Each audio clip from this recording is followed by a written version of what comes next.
my breakfast in the air. Tell me to sit down, I don't even care. The sun will rise again, so will I. A little more bruised, a little more high. They talk, I laugh, they act, I roll. Keep pushing my luck, I'm out of control. Raised up rough, so I've learned to show. Mess around with me, or fuck around and find out.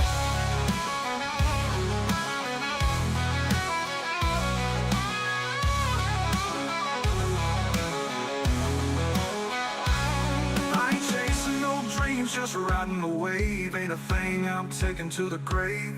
If trouble's calling, I'm already gone. Live fast, burn bright till the break of dawn. They talk, I laugh, they act, I roll. Keep pushing my luck, I'm out of control. Raised up rough, so I've learned to show. Mess around with me, or fuck around and find out. What's going on, guys? Welcome back to another episode of Unfiltered. I'm BB. I'm Hammy. How's it going, Hammy? Hey man, it's been a long ass week. It's actually been a quiet week, and I like that. It has been a long ass week. So we're doing something a little different because I'm busy this weekend, and I don't know about you, but you're probably not busy. Not too busy, no. So we are going to be airing this as a premiere. We are not live with you guys tonight. We're recording this the day before, but we're going to stay relevant. You'll want to kick us off? Yeah, I mean, let's just hit it where it's at, right? Like, this has been a quiet week for everybody here at Squad Productions. You know, it's, as far as I know, hasn't been no problem started, no backstabbing, no shit said about somebody that's made it public anyhow. So that's a good thing, you know. And Tyler, he's back. We got him back over here. We're slowly working with him to integrate him back into the whole podcast scene, getting his podcast set up with him the right way so he could do it as efficiently as possible. You were testing him a little bit. Yeah, last on weekend. Two Drunks. Yep, I was giving him a 3, 2, 1, you're live, and letting him kick off as if he just went live. Well, we weren't even live on Two Drunks at that point. We were just sitting in VC. But yeah, you were quizzing him, getting him to go. I mean, and that's important, right? Like, you could watch a podcast. There's a difference between watching and listening to a podcast as there is opposed to hosting a podcast, because there's certain things that you have to do. You have to be able to keep time, for one. You have to be able to keep a cadence. That's another thing. If you have a guest or a co-host, you have to be able to not necessarily pitch back and forth to each other, but the other has to know when to take it from that person, right? So it's kind of one of those deals. And we'll see what happens. Obviously, it's still too early to tell because it is too early to tell, but still. So there's no name, we're gonna work with him. He doesn't have a name or anything? To the best of my knowledge, no. Okay, I thought he said something about a name for a minute there, but then I don't know if it's changed. You know how that goes. Right, he may have said something about. I know. Well, matter of fact, I think he did say something about a name, but I don't remember what it was. It was like the Rocky Mountain Sportscast or something like that. I'm not sure. I might have just made that whole shit up. I don't know. But I do know that he did say something about it, because while talking with him, I said, you know, how are you going to be able to keep people's attention if they're not from the Rocky Mountain area and they're not a Denver Broncos fan or, you know, a Colorado Rockies fan? Like, why would I want to tune in? Let me see. You know, are you going to make it? If he ever sent me a message.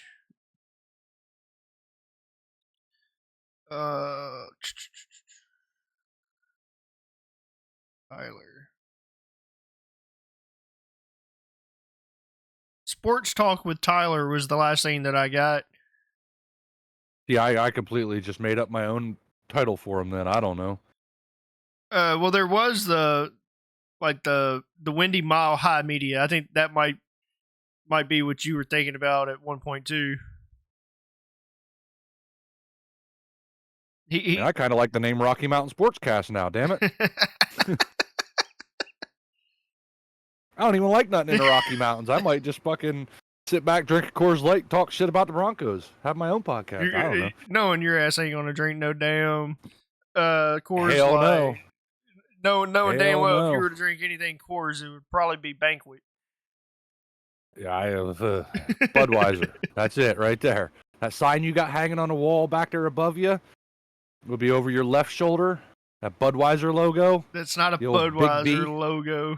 That is the B from Budweiser. It's actually not even in shot like it normally is. That is basically the B from the Budweiser. Pretty much. Almost, kinda. I mean, that's what I think about. That's why I drink talking to you, because you just keep advertising beer to me. I have no choice. Well, I mean, we are the 4Bs. If you want to get technical.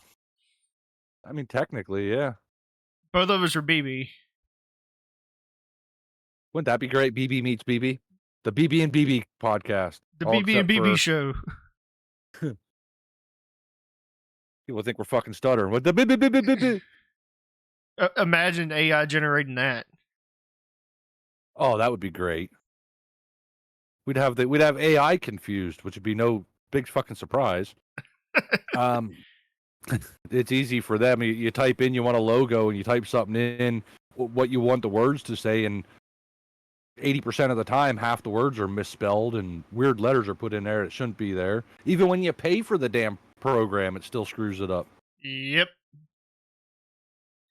So, we've had 2 podcasts launch recently. We've had Mysteries of the Underworld, and then we had The Front Porch.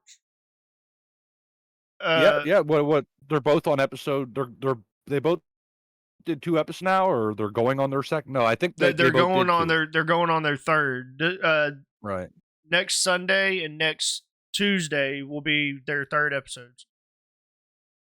But to go back on to your drama, I hate to backpedal a little bit, but they actually had Asmodeus on episode 2 of Mysteries of the Underworld.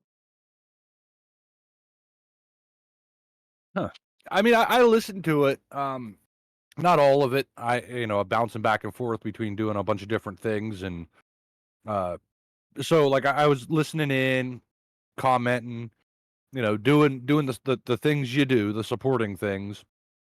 But it wasn't till like the day yesterday, I think it was, on the front porch, where they were talking about like the stuff that happened on Mysteries of the Underworld about the whole ghost. Because I was like, what in the hell is Aftermath? They were talking about like ghosts and shit on there, and I'm like, y'all are stop spooking me out. I don't mess with that shit. Ghosts are fuck that. If I can't punch it, that ain't right. Well, I didn't watch episode 2 of Mysteries of the Underworld. I ended up watching something on TV and got real in depth with it, and ended up not tuning into it. But I heard that episode 2 was like creepy as crap. Like stuff was happening inside of the show that was like unspeakable. Apparently Nick said something about he wanted to be possessed, and then Jess's camera was acting up. That ghost was opening and closing his door again. He was talking to it in some type of like app on his phone or something that would make it talk. Well, yeah, I mean, all that shit was spooky enough as it was, but then when they covered it yesterday on Aftermath, the whole, voice box thingy where it picks words and it says it. I think those things have pretty much been debunked now, that they're not actually there. It's kind of like that's that black dot theory. If I show you a smear of a black dot, you can make a picture out of it in your own mind, and not everybody's going to see the same thing. That's kind of what those voice box deals have turned into. Essentially, is they're the most what's the word? The most popular ones are the radio ones, where it's like it's going through radio stations rapidly, and it'll just be like Tom, cat, Well, yeah, because your brain's catching that stuff. And when you watch those ghost shows, they'll pick out a word. I didn't hear the word. I heard something else.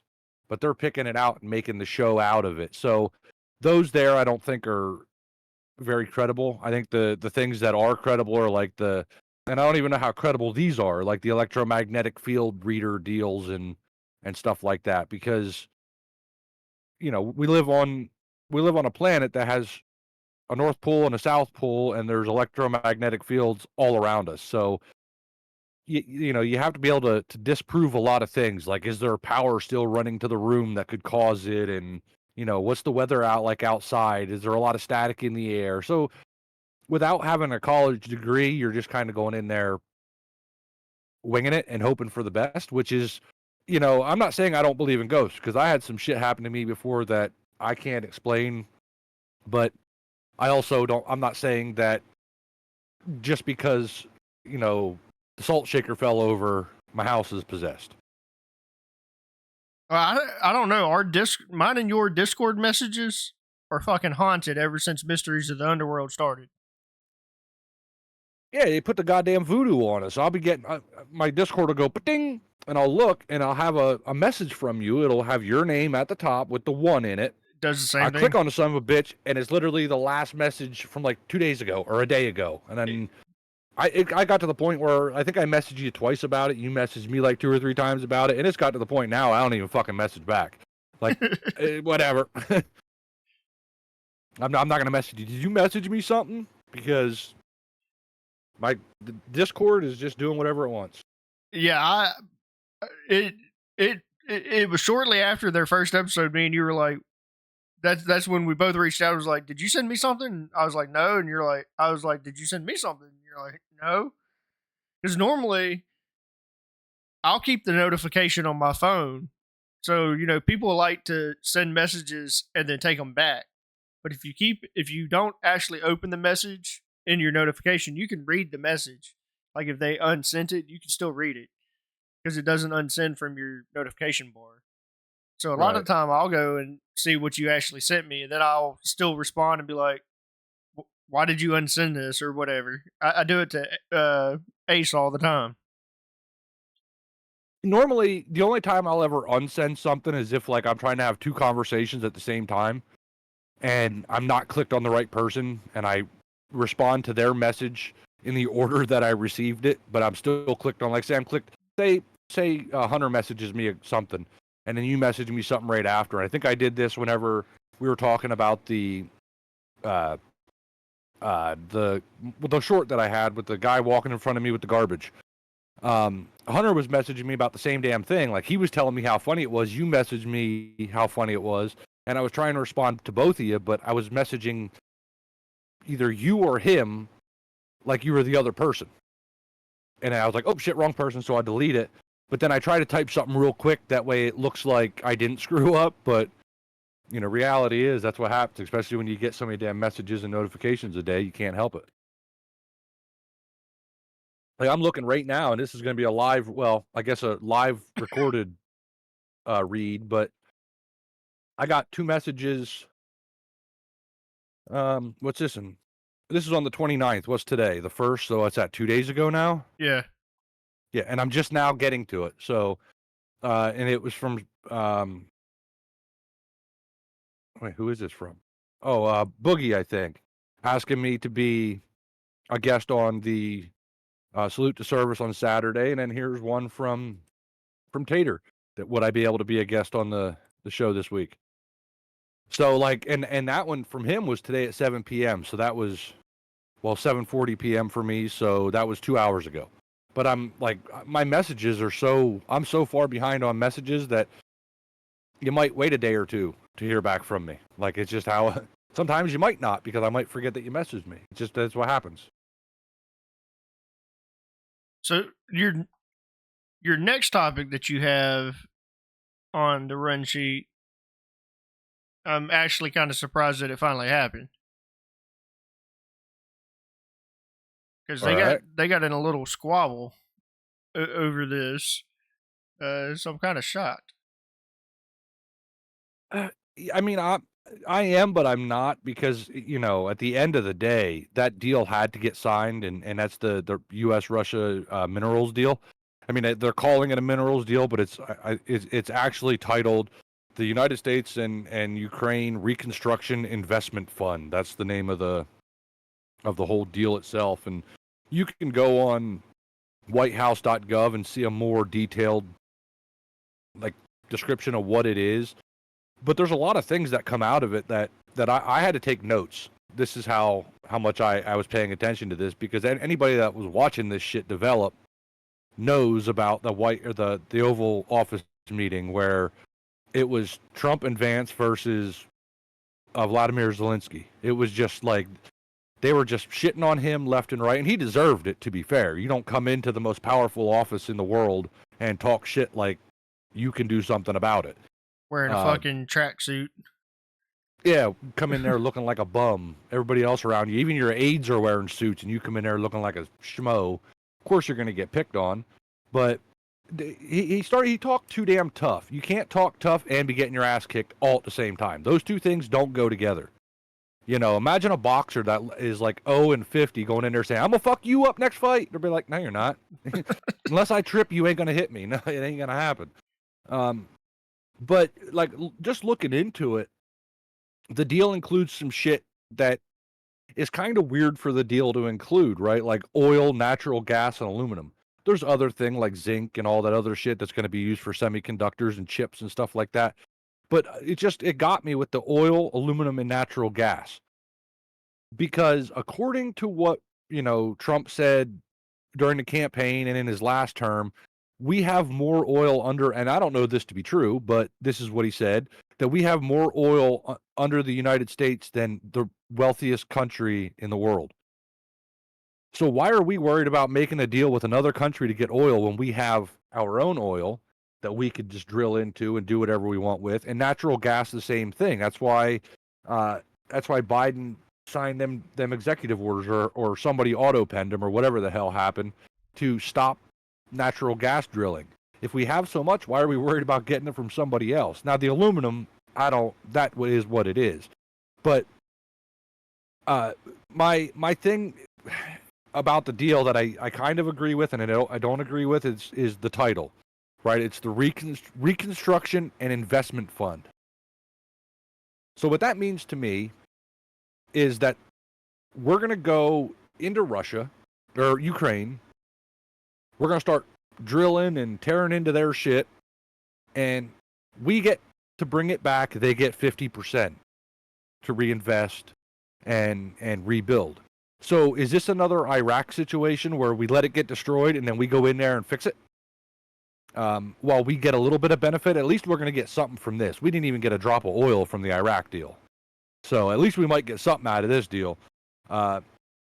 It's so confusing to me why it took so long to make a deal like this, but I'm really, really concerned is, how's Russia going to act? Russia ain't going to be happy. That's for sure. You already know how, dude's already a loose cannon. Well, they talk. I think I covered it on another podcast I was a part of 2 years ago, whenever this shit first started. The big thing was being said is, does Putin have cancer or something that he's going to die from, that he's like, well, fuck it, I'm going to die anyway, so let me just be an asshole? Is that what all this is? Because Russia is not like the United States, right? There's not a committee, there's not groups that decide what the best course of action is. He goes, do it, they do it. That's just how it is. That's just that's that system. And there's no map right now that says, hey, this is where all the aluminum is in Ukraine, this is where the natural gas, and this is where the oil is. So what if, here's a hypothetical, what if the oil that we want to get is right in the area that Russia is just bombing the shit out of? So what happens when we send our Navy Corps of Engineers or Army Corps of Engineers or whatever the hell they are up there to secure the site for contractors to come in and start drilling or mining or whatever it is they got to do to get whatever's under their feet out, and a bomb comes flying in, bam! It throws us. It throws us into war. Exactly. Is there a threshold? Like, okay, that bomb landed a mile away. Listen, dickhead, if another bomb gets closer than that one, you're fucked. Like, is that the rhetoric that needs to be spoke, or is it this? Is, hey, we're in this area. If one shot, a bullet comes anywhere close to anybody here, that's your ass.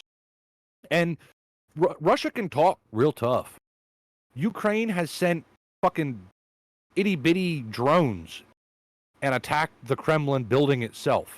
Didn't do much damage, but they did it. So if a ragtag army, and that's kind of ignorant to say, but what's Ukraine going to do against Russia in a real fight? They can't win. It's not going to happen. But if the small guy can throw a stone across the alley and break your window and you couldn't protect yourself from it, what's going to happen when the world's most powerful military knocks on your front door? Yep. You know, and does Trump say, all right, listen up here, Putin, you got two choices. You get the fuck out or we're coming in. That's what I would say. You know, this peace talk shit ain't working. I think this deal is probably the best way to get this peace deal done, because now Russia can go, well, shit.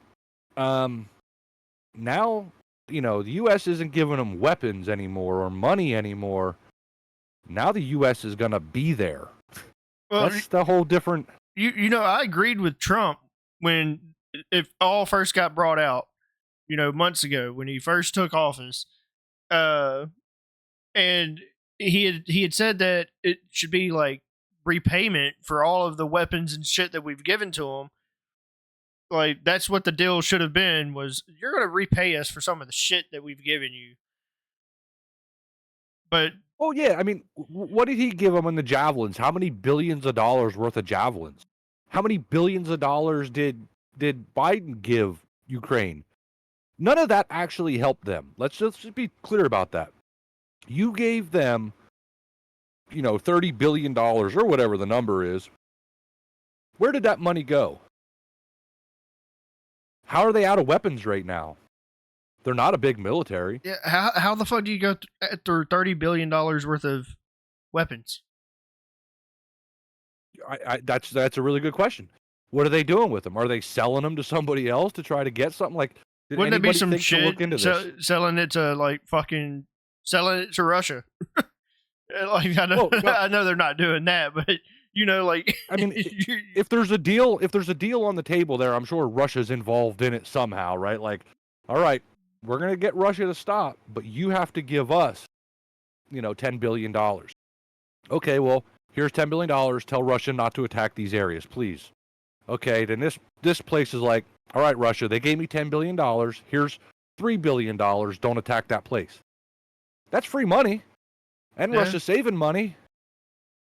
They're not, you notice, if you can look demographically on a map where they're attacking. It's the same places. They're attacking Kyiv, for Christ's sakes. That's the capital.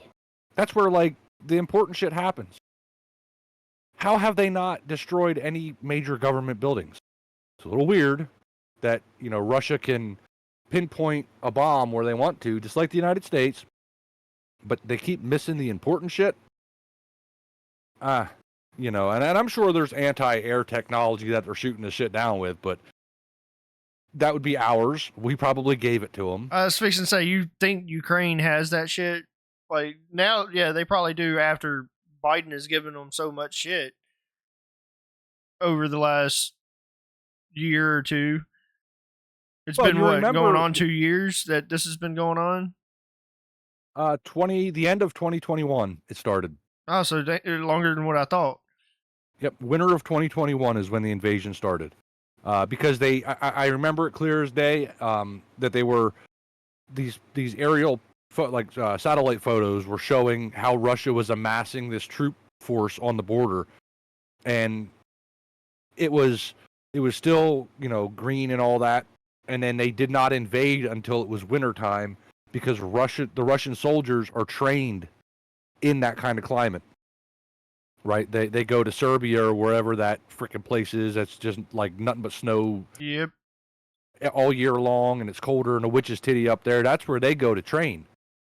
So they waited for it to get cold, and then they went in, because they knew the Ukrainian forces weren't prepared to deal with a battle that, in the winter. And the only reason I know it was 2021 is because I was still helping build a house at the end of 2021, and that was one of the topics. So the fact that this has been almost a 4-year war is kind of,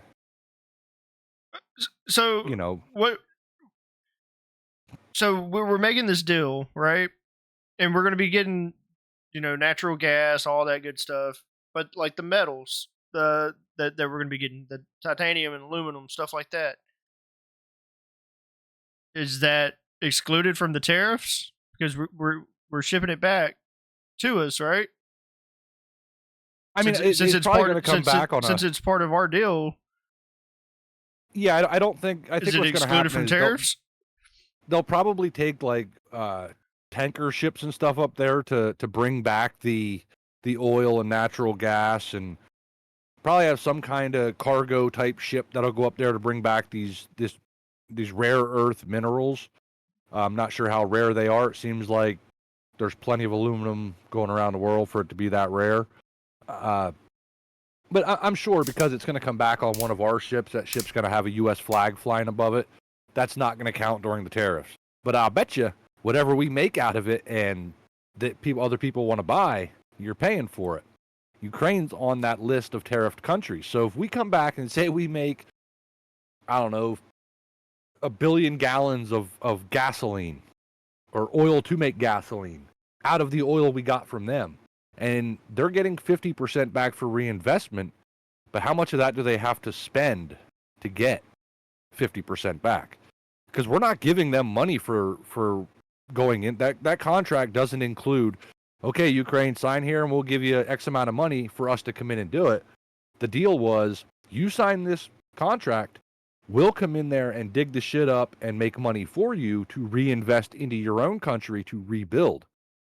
All the while acting as like a stop buffer, like a failsafe against Russia. Because God knows if Russia inadvertently or intentionally kills or harms a U.S. contractor or military person up there, that could be seen as an act of provocation, which could lead to some kind of fight. And Russia don't want that. Like, everybody knows that the 3 most powerful nations on Earth are United States, China, and Russia. United States at the top of the list, China and Russia kind of fighting for power. Obviously, China has Russia beat on the numbers game just because they breed like rats. So yeah, fucking most populated country in the world. But in reality, if there was a war between just Russia and the United States, Russia wouldn't be able to. What do the cool kids say? They wouldn't be able to take the smoke. Isn't that what the cool kids say now? Or handle the smoke or whatever it is? I'm not sure. I don't know. It's above my bussy. Yeah, it's between my bussy and my bussy and my ain't.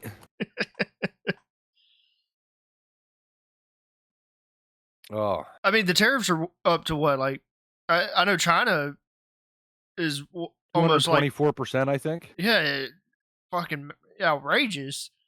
I seen it yesterday. I think it was. Was it yesterday? It was either yesterday or the day before Trump held a rally, which I think is amazing that the guy who is president is still running rallies. Like, that's freaking. And he's got a whole shitload of stuff to do, and he's like 78 years old. Does this dude know how to sit down and maybe have a cup of coffee? I don't think he sleeps, honestly. What? No, they say he sleeps about 4 hours a night, and I think he sleeps with his eyes open while still on the phone. Can you blame him?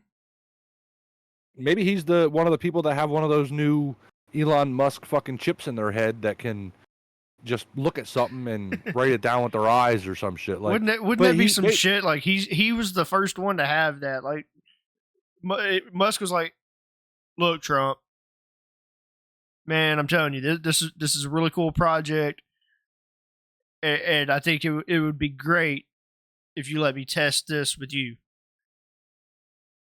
Look, cool idea, ain't happening. I ain't letting him do it. Oh, will you put this in here? Whatever. You can look at the light switch and turn it on. Yeah, well, I can also get the fuck up and turn it on too. Like, yeah, but I'm not letting you stick a chip in my brain. He's 78 years old, man. So Yeah, like, but he's also a billionaire. does Yo, he? that guy over there, tell that motherfucker to turn that light off. That's all he's got to do. Oh, you don't want to? You're fired. Get out. That's just how simple that one works. Me, if I can't get up to, like, 2 years ago when I was sick, and I couldn't turn the light off, you know what I did? This is God's honest truth. I balled up socks, and I would throw socks at the fucking wall until it hit the light switch. Ah, fuck, True story. fuck. Damn it! I'm sleeping with the fucking light on again. I went through a lot of socks because sometimes the dogs didn't bring them back. Sometimes they became toys, but, you know, it is what it is. But, like, where the hell were we now? The tariffs. Trump had said either yesterday or the day before that they've already brought in, like, this so many billions of dollars or so many trillions of dollars. I think it had a T on it. In just since the tariffs became like a thing, not on April 2nd, but the round before that. Since April 2nd, it went up a lot more. But that's more money brought in than the past 3 presidents. That includes Obama's 2 terms. So basically in the last 16 years. That's more money brought in just 100 days than there was in 16 years. That's fucking crazy. You got people freaking out over these tariffs. Like talking about grocery stores, for example, and fresh produce. That a lot of your fresh produce, you know, it has seasons and stuff like bananas and oranges and oranges isn't a problem because fucking Florida, but bananas being one, strawberries. It's like, well, you won't be able to have those year round with these tariffs. And if you do have them year round, they're going to be outrageously priced, and you're not going to be able to afford them. Fresh produce is going to become one of the most expensive things because of the tariffs. Well, these people are retarded. These people watch the news. That's how they're informed. They don't look at the United States itself. We have constant warm climates. Right? We have constant warm climates, like we have Florida, we have Hawaii, we have constant warm climates. We have territories like Puerto Rico and stuff like that that are growing environments. We don't have to rely on, you know, Zimbabwe to give us fucking cucumbers. We can do it ourselves. Yeah. We just have to move the production to one of our areas. Sure, you know, these factories that we're buying, or this produce that we're buying and have shipped into the United States. If you look, most of those companies that own the product are have American-based associates, like affiliates. So, you know, you buy Chiquita Banana, which, and this here is not true, but like say Chiquita Banana is owned by PepsiCo, you know, or so there is that idea that because we're importing it, we're going to pay more. But you also got to look past your nose and say, all right, look, we're paying 25% tariff on something that they're paying 125%. So we're getting the money back.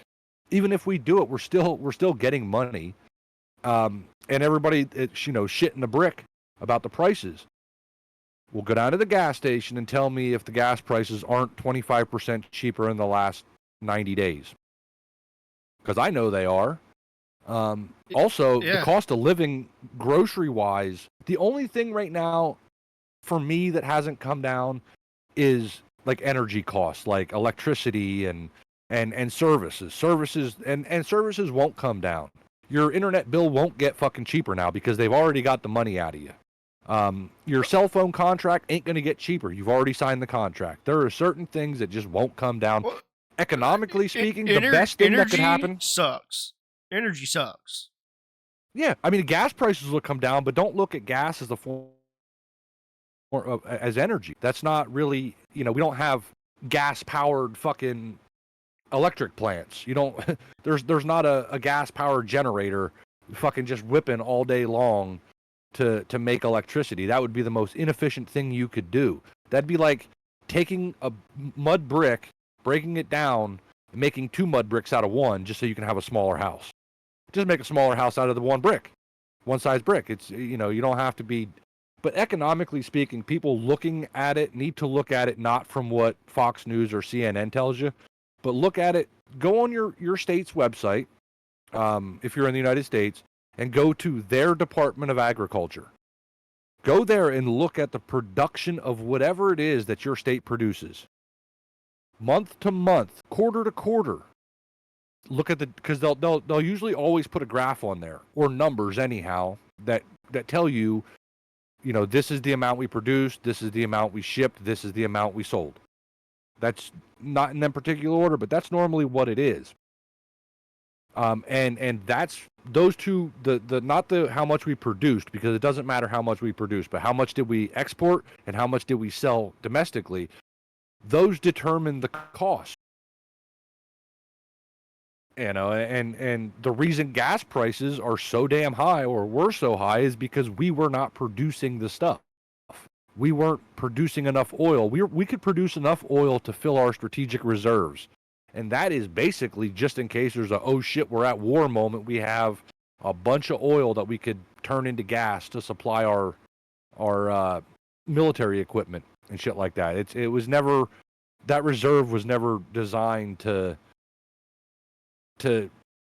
just fucking be there so that we can have lower gas prices. That's why it's called a strategic natural reserve. It's there or national reserve. It's there so we have it in case something bad happens. We got the backup plan, right? You don't go camping without toilet paper because you're going to have to shit, and God forbid you pick the wrong leaf.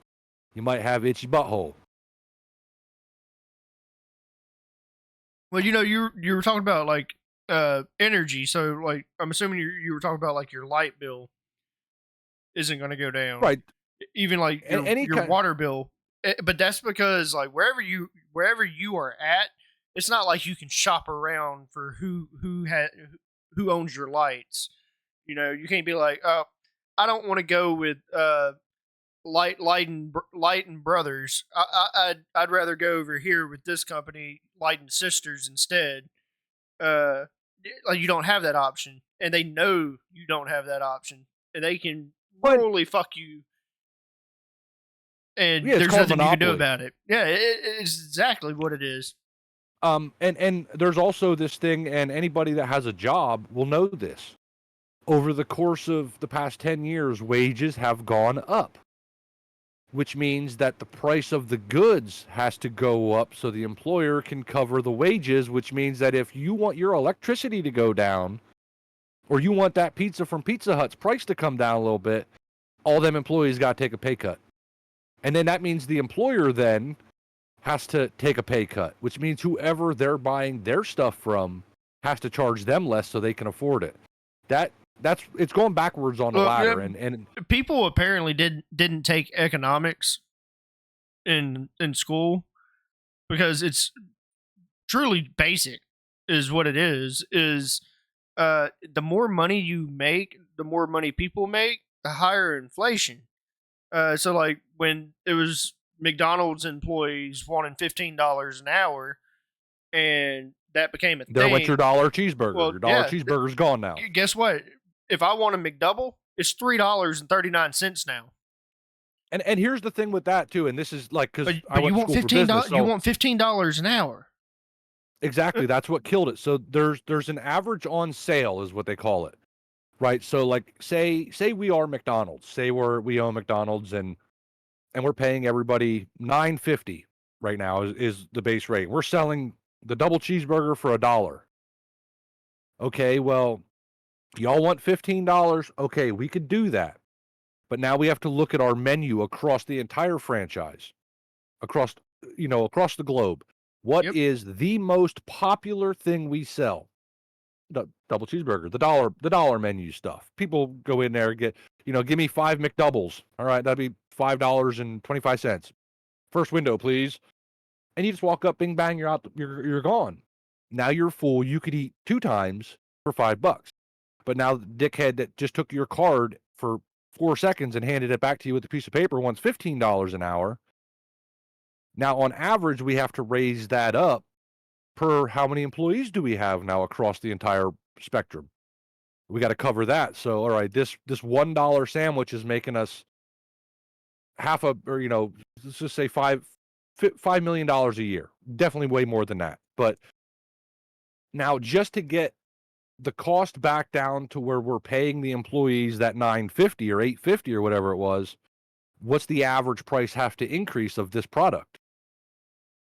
Oh, it has to go up at least $1 for this to make sense to pay all these employees that extra bit of money. And that's where it's at. And the only way, and the people bitching about the prices are the same people reaping the benefits. The same people getting that $15 an hour are the same ones bitching that, the price of hamburger in the grocery store went up. Well, when you go to the fucking McDonald's and you buy that little 1/8 slab of beef or whatever they call beef. Yeah, it's not beef. That's still coming from an animal. There's still a process that had to kill that animal, process that animal, ship that animal. Look, everybody needs to come to fact. The cost of living that we're at right now is probably where we're going to plateau for a while. Things are going to come down, but the cost is not going to come down. The price will. The thing is, if you wouldn't try to turn, and I'm going to put it, it'll piss people off. If you don't try to turn a job that is meant to be a starter job into a career, then you shouldn't have a problem. There's many jobs that are higher paying. Like, shit, when I started the job that I work currently, that I've been at 8 years now, I was making $15 an hour. And I was like, fuck yeah, like, that's great. 8 years ago, fuck yeah, dude. I'm living high. To now, I make just over $20 an hour. And it's like, minimum wage is almost $15. So shit, I'm barely above minimum wage. The only way for the cost of things to start coming down is if we start shrinking our economy. Right? If we start getting rid of things. Everybody was all up in arms about Amazon. Oh my God, they're going to shut down the mom and pop stores. Yeah, that sucks. But the reality is, it's cheaper. It is. It's cheaper to have your stuff picked from a warehouse, shipped via the mail. It's not faster, but it's definitely is cheaper. There's 3 people being paid there, right? There's the person picking the stuff, the person driving the stuff, and the person delivering the stuff. It's cheaper to do. The overhead is way lower. You're not paying, 13 different factories, electricity and fucking water, sewage, all that stuff. Stuff goes to these big Amazon warehouses and just gets picked. And if you order something that's, it'll say on there estimated delivery date. If most of the time you get it next day with Amazon. Yeah, but if it's not next day, it means that that product is not in your area and it has to go to the next ring out. That's how that delivery works. It's not, this snowboards are only kept in one warehouse. No, they're spread around through all the warehouses, but if there's not one in your area, because computers are smart people, they know where you live. And if there's not one in your area, then it'll bump it to the next one and to the next one. It's just, it's called life. And the sad thing that a lot of people nowadays, especially the younger generation, they're coming up in this political turmoil era where it's Democrats hate Republicans, Republicans hate Democrats. If one does one thing, then the other party has to hate it. Right? That's just how that works. Like, it's stupid, it's bullshit, but it is what it is. And, but back when I was growing up, even when I was going to school, like in college, this didn't exist. It was, what happened in Washington today? I don't give a fuck, doesn't affect me none. Nobody paid attention to the fact that gas price went up 5 cents. It was just, it was what it was. Now it's so polarized on the news that people go, what the fuck? 5 cents? They told me gas prices were coming down. How can this be? Let's make YouTube videos about it and Twitter posts about it. I'm going live on Instagram and I'm going to bitch about Orange Man's bad and he's a liar. All the while, they just saved how many billions of dollars through Doge, and they're bringing in how many trillions of dollars through tariffs. That's why I said, I think last week on the podcast or at some point, that I wish these people that are bitching when the benefits of this come out, when these like whatever they're calling it, like the taxpayer reimbursement deal, where they're going to give 20% of the overall that they save on this Doge after whatever period of time it is. I wish those people wouldn't get a penny of it, because all they're doing is bitching about it. But they're not going to bitch on their way to the bank cashing in a $2,000-$3,000 check. Free money. To me, as a taxpayer, that's called reimbursement, a refund. Getting my money back that you spent without me knowing about it. Craziness, man, craziness. I honestly, I could not sit down and talk business with anybody probably under the age of 23, 24 at this point. And God forbid. You're being generous. I hope to hell that there's a 23 or 24-year-old person out there that is doing business the way it's supposed to, and understands business the way that it's supposed to be understood, and not running it like, there's 60-year-olds that have signs on their doors that, if you come in here with a Trump hat on, or, you're not allowed in here with that on. Well, that's segregation, I think. And those are the same people. Yeah, those are the same people bitching about reparations. And that's called a hypocrite. That's what that is. What's good for the goose is good for the gander. You don't even want to get me on the reparations bullshit. Well, Rob Schneider said it perfect at the Republican National Convention or wherever it was, the CPAC or whatever, when he said that California was about to pass a legislation to approve reparations to people who were never slaves, paid to them by people that never owned slaves in a state that never had slaves. I thought, damn, that's like a neck shot. Like, you just went right at the throat, because California, for the better part of California's history, was Mexico. So, but then when it wasn't Mexico, it wasn't a slave state, because, sorry people, we started here on the East Coast. This is where America started. The Civil War was here on the East Coast, because this is what we did. Y'all didn't become something until we figured everything out already. There was no California, I don't believe, when Abraham Lincoln signed the Emancipation Proclamation.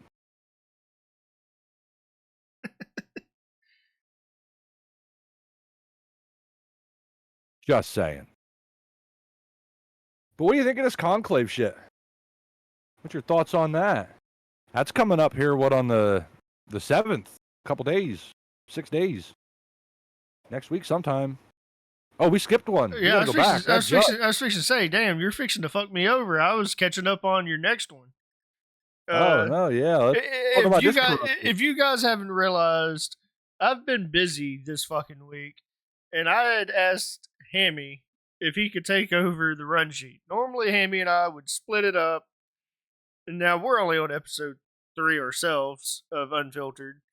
But I asked him if he would help me out with the docket or run sheet, whatever you want to call it, and he was like, take a look at it. This is what I did. So yeah, that judge. So a judge in Wisconsin is charged with obstructing in a immigrant case. And so it's known as an anti-Trump story. Okay. So I don't know how much you read up on it, but just to give a quick synopsis, this goofy broad's name is Hannah Duggan, or Dugan, however you want to say it. And there was a guy that came into her courtroom. She was in there to preside over a domestic violence or domestic abuse case, where the dude, and I wrote his name down just so I wouldn't forget. This is how prepared I was for this. And I almost fucking skipped over it. So that's beautiful, right? Flores Ruiz. Yep, Eduardo Flores Ruiz. He got in a fight with his roommate and hit the dude 30 sometimes in the face, and a woman stepped in to break it up, and then he just started beating her ass. And he was in court, as he should be. And the judge basically left him go, wasn't going to do nothing about it. And then she found out, oh, there's ICE is out in the waiting room. She tried to help this dude go through the jury room, which is like off limits to everybody except for jurors. If there's no jurors, there ain't nobody in that room. And that basically, it's like all courthouses are like this. The jury room has like a secret exit, so the jury can get out of the building without being fucked with by media and other people. She tried to lead the guy through this room and out this hallway, and ICE was like, yeah, we kind of thought you were going to be a bitch. So they just went around the whole building, and he wasn't getting out, and they caught him.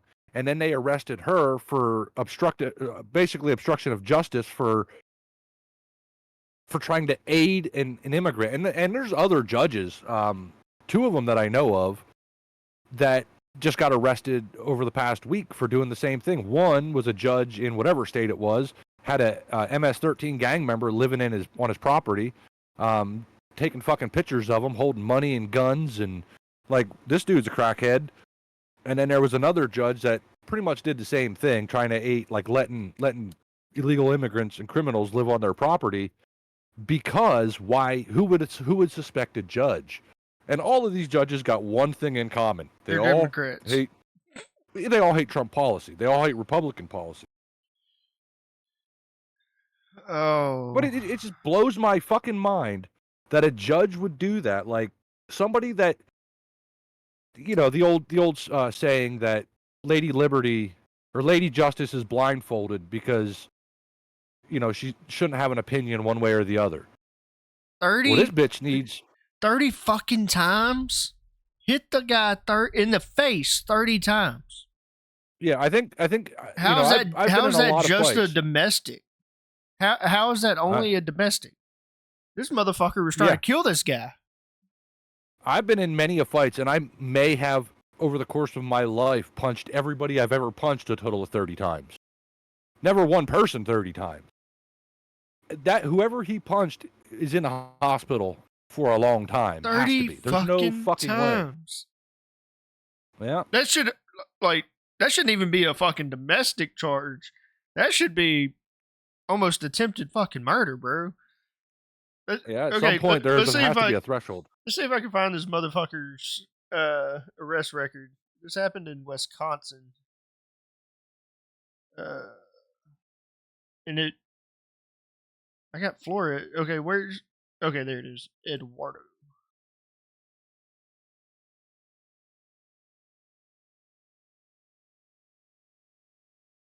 Old Eduardo.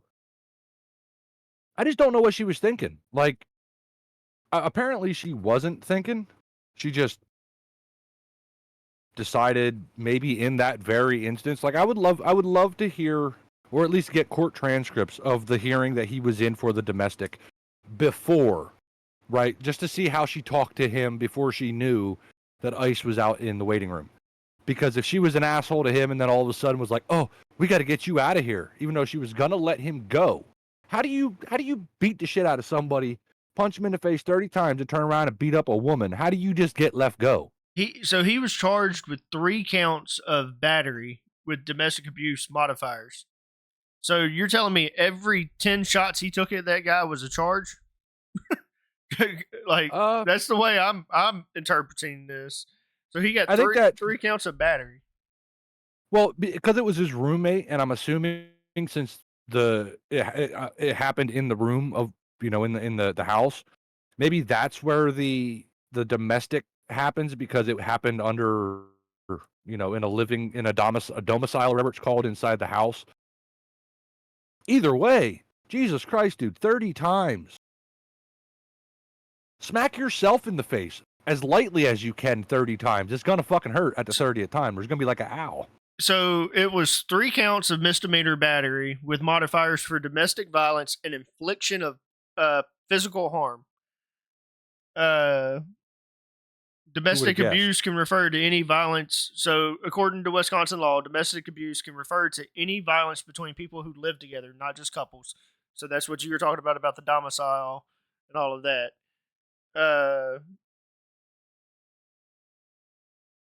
Then not He pled not guilty, of course he course.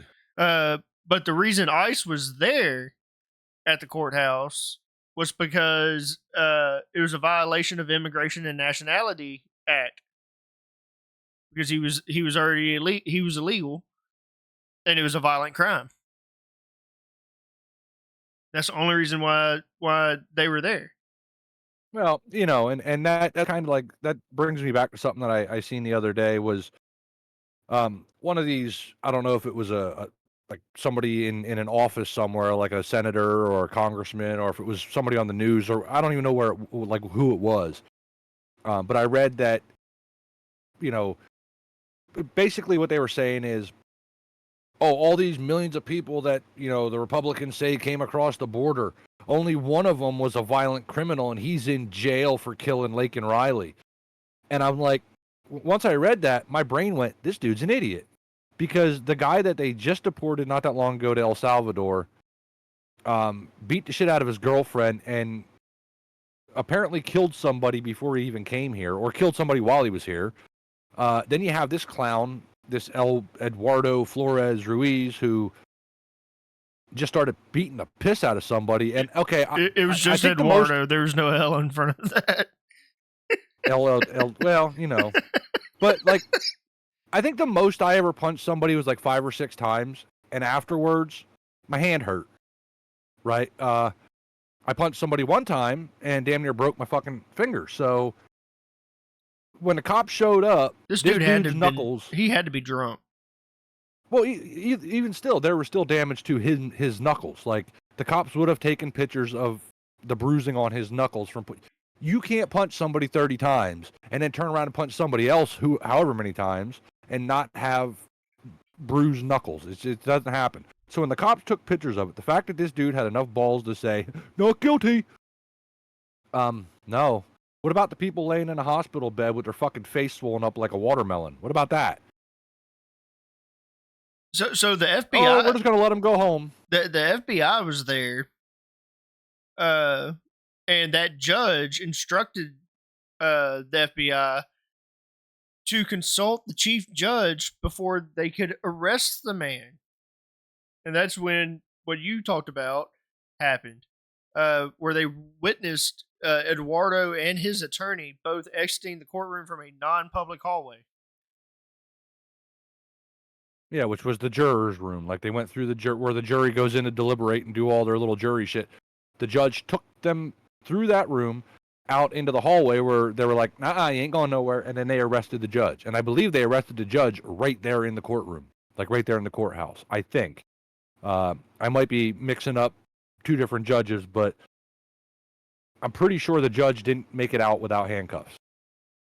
Right? Like, if I knew somebody that killed somebody was in my house and the cops were coming in and I let the person go down in my basement to try to get out, I'm not leaving the house without handcuffs on. So I doubt the judge left the court. I hope like hell they at least took the judge out of the courthouse, if they did, with the robe still on. So this is why I don't follow mainstream media anymore, even Fox, because you posted this article from Fox. And a comment in here was now this is from the Washington Post, so Fox is just covering it. While many Republican supporters of the president cheered the aggressive actions, critics of the administration said the spectacle sent a chilling message.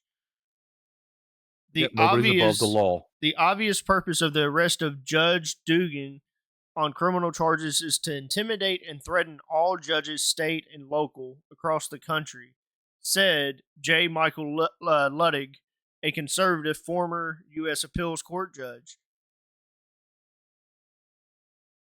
To intimidate and threaten all judges? No, she fucking did. She's not above the law. Like, yeah, so apparently if you break the law, and if you're a Democrat and you break the law, you're not allowed to be arrested. Otherwise, you're not a criminal at that point. You're a victim. Like, Fucking. I guess Diddy's getting out soon too, then, huh? Because he's going to be in there, be like, "I didn't do it, and all the Democrats are going to be out there with signs saying "Free Diddy," and then they're just going to have to do it. Like, he fucking did it. He's guilty. Go to jail. Dude, She did it. Johnson Got and caught doing it. Johnson will pay good money to get him out of jail. Probably. That's probably why the fuck they're still in business. Their stocks plummeted when he went to jail. He had so much of it, I heard that they found a way to convert the engines in his jet to run off of fucking baby oil. Damn. He's getting that shit in by the fucking boatload. Wasn't even bottling the shit up. Fuck no, they had the Diddy pumping station. He'd just go up there and get the shit right off the tap, bring it back in a 5-gallon bucket. Those bottles, they were from like the 70s, man. He just kept reusing the bottles. It was like a fucking gas station. Just go up and told you how many gallons you got right at the fucking pump.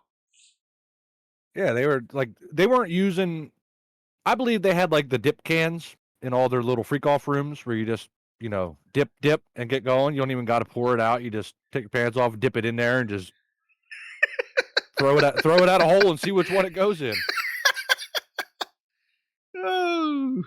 Oh, that makes for. You never know what I'm gonna say because I don't. So. Oh man. I can't tell if I'm laughing because I'm tearing up or if it's just for me cutting the grass earlier. My sinuses are fucked. This is a hard one. This is a hard one to transition to, isn't it? Going from talking about the judge to this conclave that's coming up. Yeah. Did he do it or didn't he? Haha. But it's kind of hard to go on from like the judge deal to the fucking the conclave, and of course I have to go into it by saying fucking, right? That's just we talked about Diddy, so why not? You almost should have reversed this and did the one that you had below it. Did that one and then the conclave. Maybe it done the conclave last. I feel like subconsciously I tried to because I went to the conclave and you're like, wait a minute, we got this one up here. Oh, goodness. But like, okay, so with the whole Pope thing dying, that's crazy. I didn't see that coming. I mean, I did see it coming, but not like how it happened because, he was in the hospital for frickin' 5 weeks or something with pneumonia. Double pneumonia. Yeah, and first off, he was 88 when he died. Pneumonia will kill you when you're in your 30s. So, this fact that in 80, I want to say he was 88. Yeah, he was 88, 1936. 1936 to 2025. The fact that he had double pneumonia at 88 years old and still made it out of the hospital is pretty fucking impressive. And Easter wasn't great for me with losing a dog on Easter, so I wasn't really watching Easter celebration-y type stuff, right? That was the last thing I was thinking of. We had Easter dinner cooking, and I wasn't even concerned with even paying attention if it was burning or not. Like my brain was somewhere else. But later that night, YouTube had a J.D. Vance meets the Pope or meets with the Pope. Now, there was a bunch of people on both sides saying how the Pope disagrees with Trump's immigration policy because the Pope thinks that everybody should be allowed to come in. We should take care of them. Love for one another kind of deal. Love thy brother or whatever it is. Obviously, Rome, the Holy See, is the smallest country in the world. Jose Canseco probably hit a fucking baseball from one side to the other. It's not very big. The fact that it's a state is kind of almost funny in itself. But the stuff that goes into the conclave is crazy. Like, he died overnight. So from Easter Sunday into Monday, the 21st, he died from what was called a stroke and heart failure. I feel like the stroke is probably what killed him, and the heart failure was just a contributing factor. That was probably like the underlying, and the stroke was the straw that broke the camel's back. But they're at up to, I don't even know how many popes they've had now. He's like gonna be the. Did I write it down? I probably didn't write it down. 267. I did write it down. It's over there. Okay. Yep. Yeah. So, so he was the 200. 200. So he was 266. I'm Yeah, assuming they're going to elect the 267th pope. Now, in my lifetime, you know, I've had 3 popes in my lifetime. There's been 3 popes I haven't had, but there's been John Paul II, Pope Benedict XVI, and Francis. And if you look back just over even your own parents' lifetime, there's probably 5, right? Because I think John Paul I lived for not long, a month, 2 months after he was pope. So don't even count that, but count it. And the way that they run it. See how many popes there were during my parents' lifetime. You're not far off from my parents.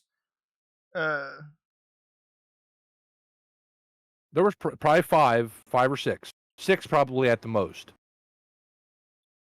And just because there was 3 in my lifetime. Okay, so see, yeah. My mom was born in the 70s, so she's been through 4 popes. Yep. So she was there for the short-lived John Paul I, and then John Paul II came in 70-something, and he lived all the way up until, like, what, 2005? Yep. No, 2000 2005. John Paul was from 1978 to 2005. Was his reign Benedict was Pope. Benedict was from 2005 2013 when he renounced the throne basically and quit, and then Francis from 2013 to 2025. But so the way that they do it is so archaic, but it's just how it works. Could you imagine if the United States president dies right now? The vice president gets sworn in immediately. There is a line of succession. It happens. They have a line of succession in the Vatican, like the Secretary of State or whatever the title is over there, basically just acts as a custodian, is like there to make sure that until the next pope is elected, whatever the previous pope's policies were, that's what keeps going. They lock up the apostolic palace. They lock up, you know, his private prayer room. Everything's locked up. Nobody can go in it. So it's kind of like in autopilot. And then they have a batch of cardinals, which over the course of the past 2 popes has increased. And I think Francis is the one that he put the most amount of popes or cardinals in now, so that the electoral pool is bigger. And there's a period of 10 to 15 days after a pope dies that the conclave starts. So it essentially leaves like a 10-day to 15-day period of mourning, and also time for these cardinals, which is currently 135 of them, to fly from all over the world to this one little itty-bitty place. And then they come together and they all eat cupcakes and brownies, and they talk about when they want to go in a fucking room. And then they set that date. But that date has to fall within a certain period. And that period now is going to be May 7th, where they're going to go into St. Peter's, or what is it? It's St. Peter's Basilica. Next Wednesday. They're going to go in there, and I'm just going to paraphrase this because I can't remember it off the top of my head, but I think conclave means something like locked with a key or something like that, or locked by a key or something similar to that, where basically they go into the Sistine Chapel,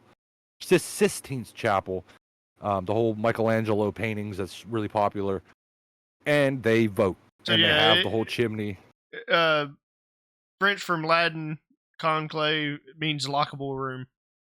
Okay, so I was kind of close, but they get locked in there, and the way the voting works is kind of weird, because they go the very first day of the conclave, there's one vote. That's it. 135 people write down on a ballot who they think is the best person for the job. That gets counted.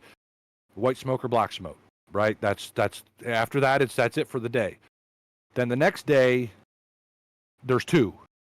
Then after that, then they vote until they elect, right? So it could take essentially anywhere up to 5 days to elect a pope. The last 2 popes were elected in 2 days. So not the very first day of the conclave, but the second day of the conclave. And there's people saying, that there's two popes that are really up for it right now, and then I'm not even going to try to say names or even where they're from. One's like a Filipino, I think, pope, who they say is basically the same as has the same views as Pope Francis. And then there's an African guy from Africa that they're saying is kind of the same way. So that's where they're playing. Like, the speculation is there, but then also, right, when Francis was, or not Francis, when Benedict was elected, he was he presided over John Paul II's entire funeral mass. He was the guy swinging the fucking smoke-filled egg or whatever it is, and he was the main guy. So everybody thought he was just going to get it hands down right off the bat, and it went to a second vote or a third vote. It was on the second day. I don't know if it was the second vote or third vote of that day. But then that means there was kind of people not thinking of him. But now Francis added all these extra cardinals, so all these new people don't know these other people. So are they going to vote for them? Or is this new batch of people friends with each other now going to vote for themselves? Like, vote for people in that little group that they came in with? It's a crazy... That, between that and another topic that we're going to cover, the election cycle is freaking crazy. It's cool to watch. I don't go to church. I'm not a religious person, but for some reason I have this elephant memory. Like, when I learn something, it's just there and I can't get fucking rid of it. So I will be watching for sure this election process. Just for one, it's kind of cool to see all them people gathered in that small little ass area, just waiting for smoke to come out of a chimney. Like, think of that. I have thought of it. I brought it up on the front porch on Sunday, because I was like, well, what happens? Like, what happens if they make a mistake? And I don't know if you listened to it, but what happens if they make a mistake and say it was supposed to be black smoke, but they sent up white smoke? You know, That like, happened. And yeah, we talked about that, how it had happened, and they hurry up and they put chemicals, and you watch that it turns from one to the next and all of that. Well, so when that happened, yeah, they added like, more.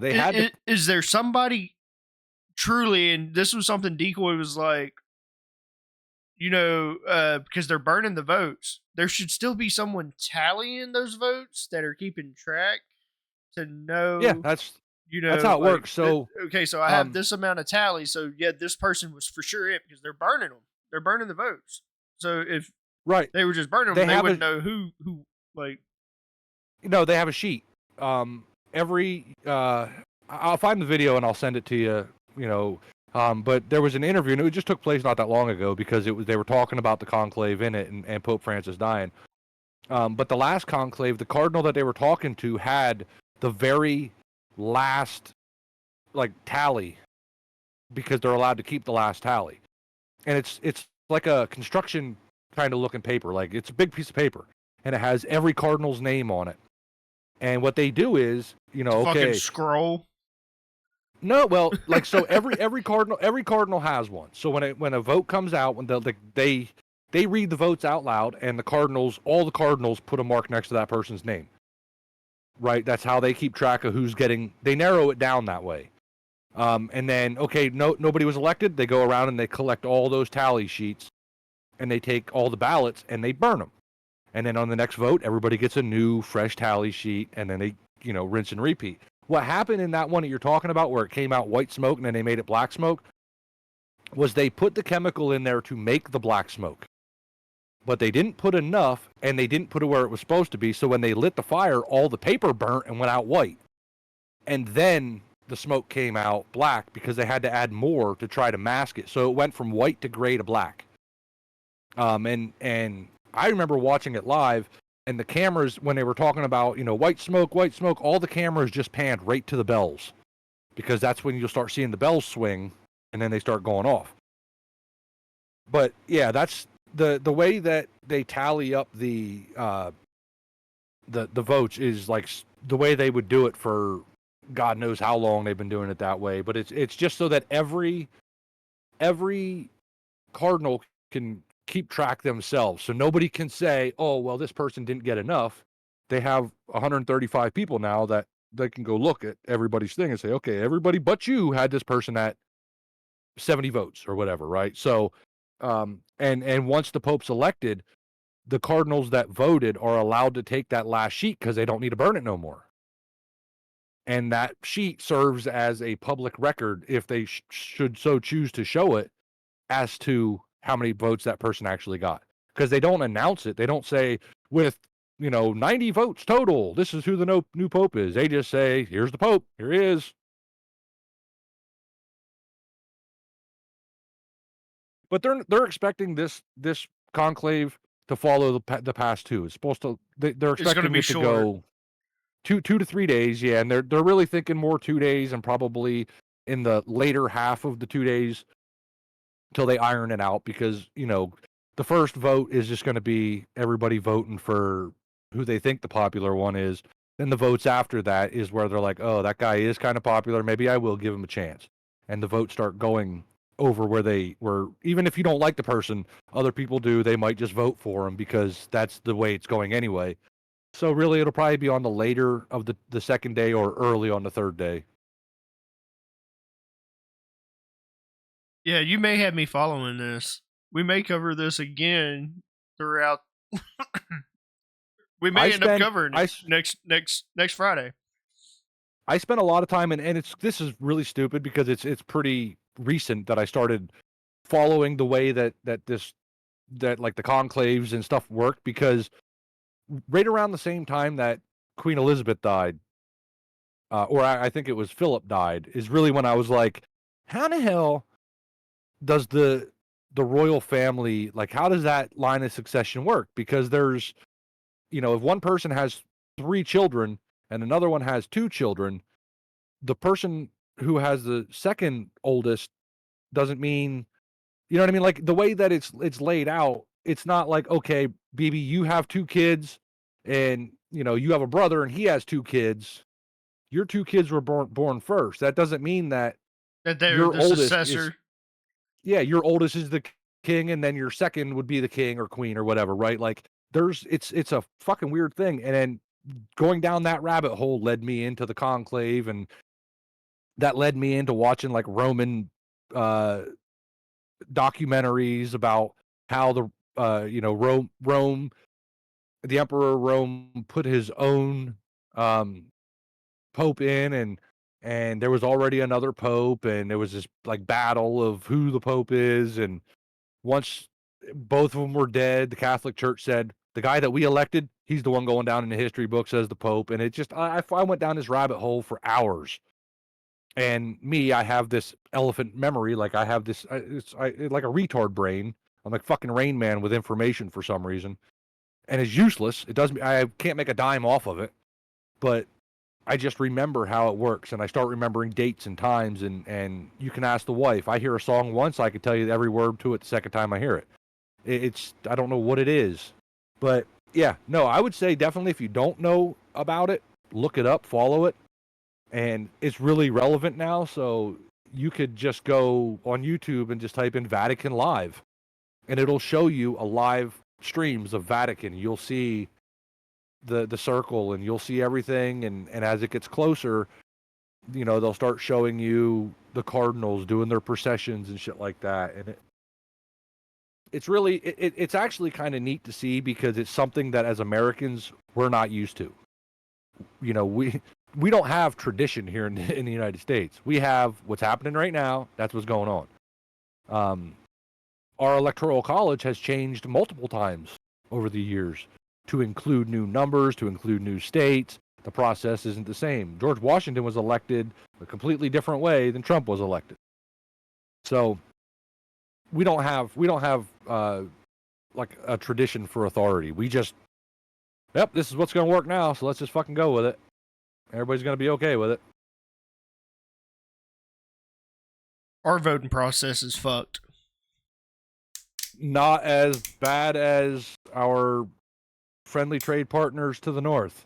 I mean, theirs is fucked. You're not wrong. Well, I think right now is a good time to go ahead and I will be plug- right back while you do this ad break. okay. All right, guys, if you hadn't checked it out, check out our Discord. The link will be below in this video. We just want to thank everyone for watching. We appreciate you. Without you guys, we'd probably still be doing this, just honestly. Not to be cocky or anything. We'd probably still be doing it because we enjoy just talking, and why not record it? Make sure you subscribe to the channel and thumbs the video up. If you guys, because the logo is super small and you may not notice, but Hammy Games was actually added to the logo. We have hosts that are not a part of the squad. That's just how we roll. The squad itself is a core group of people, and we welcome all members. But Hammy made his way back into the squad. He was voted, since we were talking about the conclave and voting and everything, he was voted in to the squad and has his role back as a squad member. Welcome back home, Hammy Games. Welcome back to the logo. Yeah, celebrate good time. I didn't even know that, but that's breaking news for me right there. You didn't know what? Hold on. I think you were. I didn't know about the logo. I think you are on the logo. I'm pretty sure you are. Don't. I may have misspoke. You might have just fucking gave me a Christmas gift that didn't belong to me. Oh shit. God damn it. I need Hold on. counseling. Yeah, you might need counseling after this. Wait, I think it might have been Timmy. Fuck.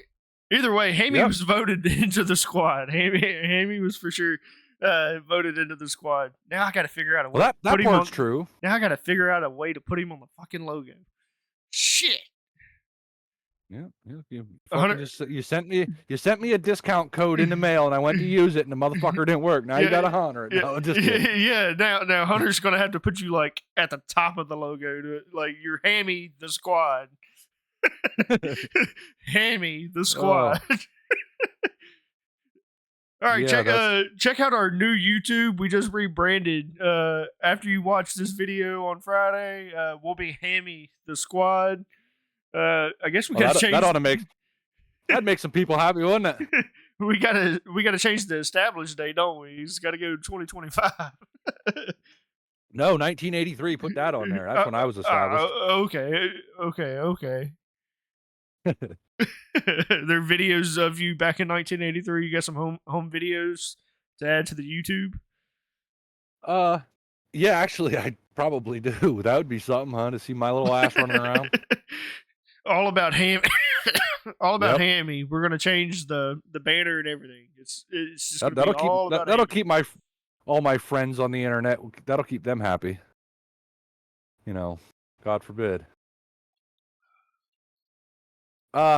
Okay, let's move on to this next one because I fucked up. Oh boy. I fucked up. How did I fuck something up so easy? Well, you know, it happens. Canada. We actually, you know what, Hammy? We may collectively choose a new squad logo. We've had this one for a couple of years now. We had the other one for a couple of years. I remember when this new one was made. I remember the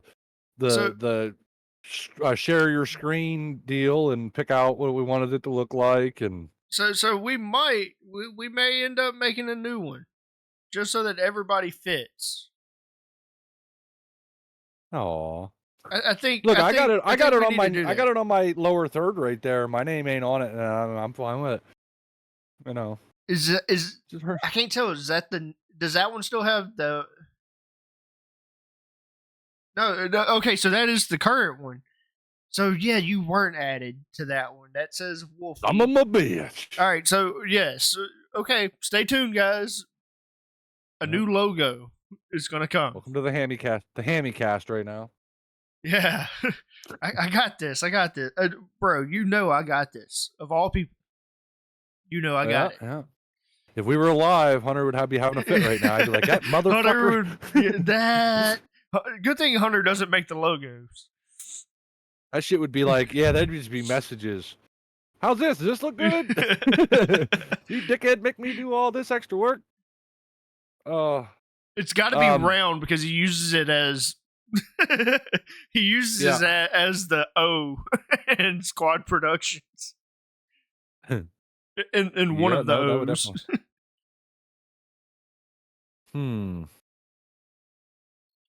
So you want to talk? Yeah. You want to talk about the 51st state? Yeah, let's talk about our friendly, thems to the north. Like, I like them as the 51st state. I'm just saying. I mean, I think so too. Like, they talk a lot of shit for being smaller than California. I think they're gonna break it up into multiple states. Actually. Oh, they should. They should take all the provinces and make each province a state. They should. So, but we'd be at what, 55 states? They only have like what, 5? They have 5 or 6 provinces, right? Yeah, I'm not sure. They have Ontario, Quebec. I think it's pronounced Quebec. Whatever. You're gonna piss off our French Canadian friends. 10. They actually have 10 provinces. So yeah, how many of them are just fucking trees? Because like most of Canada from like halfway up ain't shit. It's just they own the land. 8 of them. Wow. I didn't actually look that part up, but so just for a factual. So it's 10 provinces and 3 territories. So do you break it up in provinces or do you break it up in territories? Well, I mean, I would break it up in territories because they're population-wise, it wouldn't justify giving 1,000 maple trees or 1 billion maple trees a fucking state. So welcome to Maple-asses. So 3 territories, and then you can make like Anchorage, or that's Alaska. You get what I'm saying, though. You can make their Quebec or however the fuck you want to say it. Quebec, oui. You can make that like that state's capital.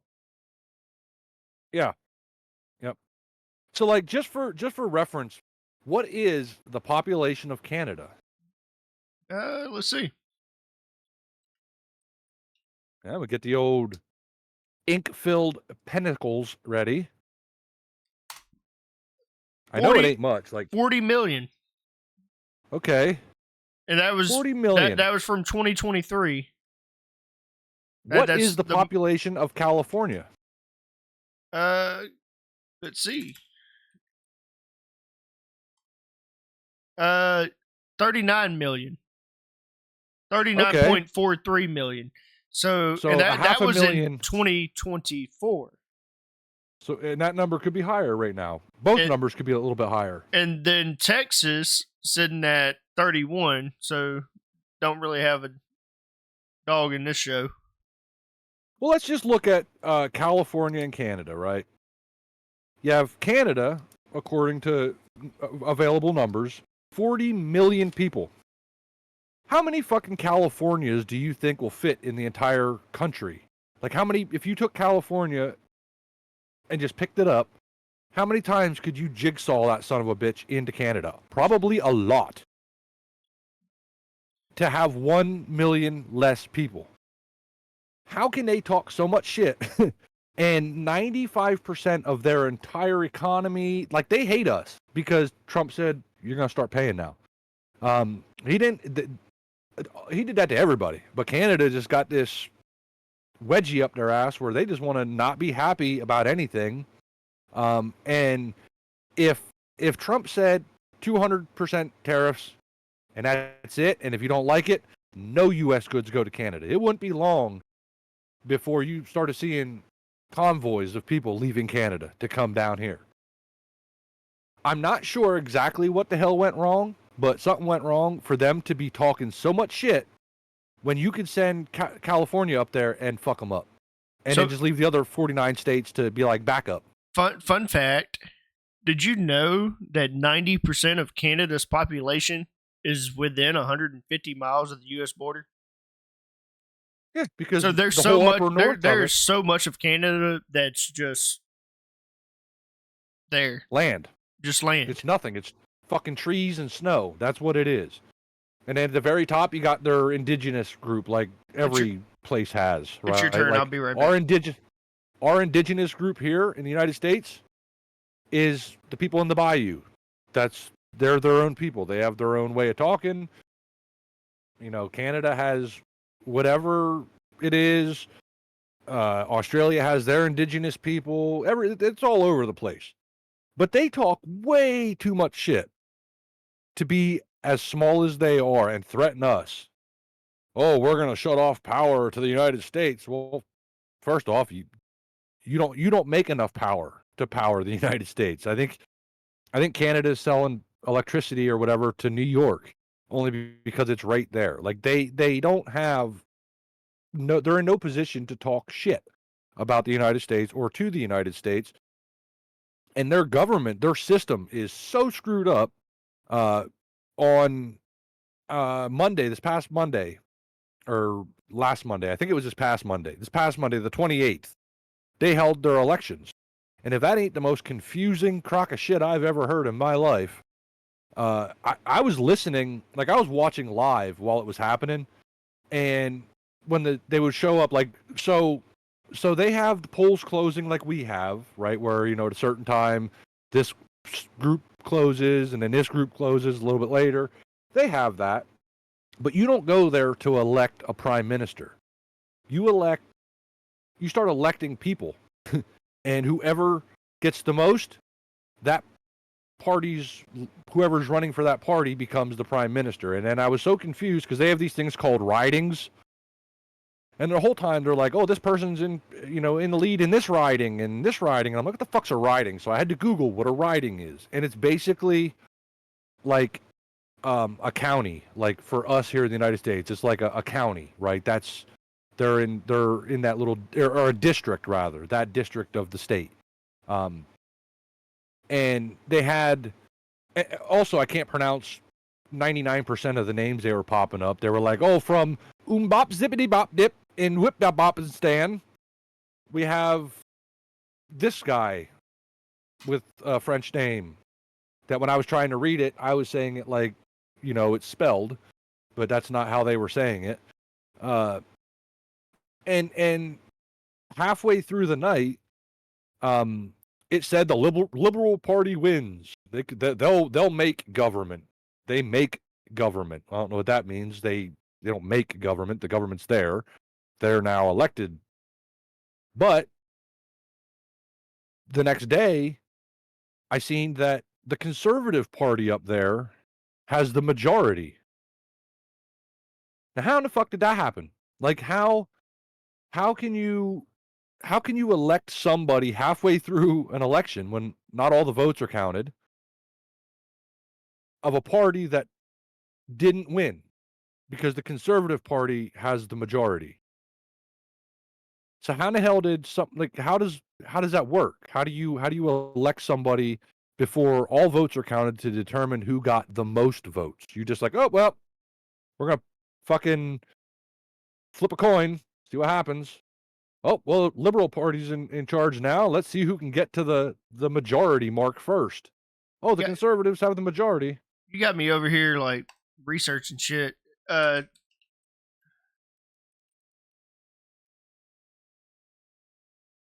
It doesn't make sense. Their whole system doesn't make sense. So like, I guess it's Trudeau. Is that how you pronounce it? Trudeau. Justin Trudeau. So yeah. Trudeau has been prime minister since 2015. So 10 years. Yep, and he only quit because when Trump got elected, he started talking shit. Now he's a Liberal Party leader. So keep that in mind. He quit because of a steady decline in public support. Which he had his deputy prime minister resign in December 2024. Finance minister, yep. And then he said that he would resign as well due to the decline of his public support. So then I got to digging in because I'm like, okay, because I don't know much about Canada's politics and how prime ministers work, but there's no term limit. So it's almost like no, it's almost like they the have Pope. elections. No, they have elections. It says there's no fixed term limit. So I Right, guess so as long as they're popular and they keep getting voted, they can continue to they be prime keep winning. minister. Yeah. So he knew that he wasn't going to win. Is I guess why he decided he was going to leave. Well, him and the why he was Conservative Party resigning. leader, Pierre Poilievre is his name, and that's the only reason I can say a French kind of name is because I've heard the name so many times that I know how to say it. Those two were at war with each other, right? The whole axe the tax. Like the thing that the Canadians are saying is that the Conservative Party only had the 3-word comebacks. But it worked enough to get the dude that's been prime minister for a decade to quit. And all of that had to revolve around the fact that Canadians were paying more for everything. Carbon taxes and all this stuff were so high. And then Trump said, well, now you're going to pay more because now we want, we've been giving you guys all this support and all this money and whatever all we give them, and we want something back for it now. You gotta love Doge. Trudeau started talking shit. He started talking tough, like, we are going to kick your ass. No, you ain't, buddy. You just going to sit there in your shitty diaper and listen. And basically the entire country, even his own party, said, dude, you got to go. You got to go. So he quit, and then out of nowhere, this Mark Carney was just now all of a sudden the prime minister. Well, where the fuck did he come from? Right? And then now, in a month and a half or whatever it was, now he's elected the actual prime minister. So they just pick somebody out of a hat and say, yep, well, you get to be the prime minister now until we figure out what's happening. And somehow he won. Even though they had like a 30% chance of winning or something, and in a month's time they didn't. They turned it around and they won. I don't believe that their elections are right. Something's wrong with the way they elect people up there. They just like fucking it's like that game at the carnival where you get a ring and there's a whole bunch of bottles and you just toss the fucker and hope it lands on the right bottle. So that's about what it feels like to me that they do in Canada. They just pick somebody and say, okay, we're going with it. Canada's only had one conservative prime minister. And it was from the 90s? No, it was from 2004 to 2015. So it was between Bush, George W. Bush, and Obama. Well, that was the only conservative prime minister they've ever had. So they've always been that left wing. Fucking they're communist. That's all there is to it. Anybody they are. I mean, how can you have free healthcare and all that bullshit?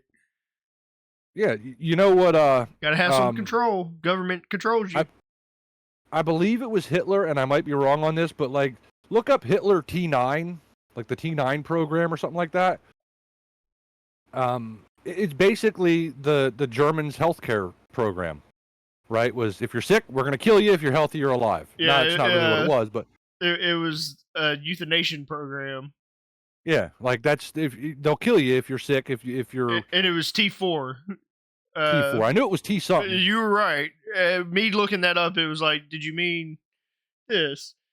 Now the FBI is going to knock on your fucking door tomorrow. Why are you searching Hitler? And it was systematic murder of institutionalized people with disabilities. Yep. If you're sick, we'll kill you. That's their healthcare program. And then that was basically when Obamacare first came out. When it was, the Affordable Care Act was going through the process, people were superimposing Obama's face on Hitler's face and like making it look like Hitler while still looking like Obama, and calling it the U.S.'s now T4 program. Because anybody that has followed the Affordable Care Act knows that it's not affordable. And unless you can afford to pay for the medicines that the doctors want to prescribe you the expensive shit to, you might as well be on a T4 program and just let them fucking give you a shot in the ass and go to sleep because it ain't worth it. And that's... I remember in the Obama administration, I had a buddy with diabetes. Type 1's the worst, right? I think so. I'm not 100% sure. Well, he had the insulin pump and all of that. And I know during that era, it was rough for him to get stuff to be able to inject insulin into himself. Even with the pump, it was hard to get it approved to get the pump that, like, just to keep you alive. Yeah, It it's was ridiculous outrageous. Something that, like, you need when was you look at it realistically. Um, you know, the our government. I can't speak for the Canadian government on this one because their system is so fucking upside down. It doesn't even make sense. But like our government's stance on health has always been the same. Doesn't matter who's president, which party's president. It's always been the same, right? It used to be Medicare, Medicaid, don't touch them. Social Security, don't touch it. They're not even in the fucking cookie jar. still Trump. They're buried. Now everybody's talking about, oh, we got to cut money here, we got to cut this and that. But the problem is they're not cutting the money from the program. They're cutting money that comes off of the program. So like, It's generational. well, yeah, it's the whole big pharma thing, right? Like think of it like this. Like Social Security and all of that's generational. So like I'm paying what my Social Security taxes are going towards is my parents, and then same thing with you. Like yours would have went towards your parents' generation. Like you're paying for the generation that was before you with Social Security, or that's how it was supposed to work in theory. Yeah, and that's why that whole thing of like Social Security and all that's going to come to an end. It's not because there's not enough money in the government to make it happen. People aren't working to give the government, like the government's not collecting enough taxes to afford it. So because more people would rather,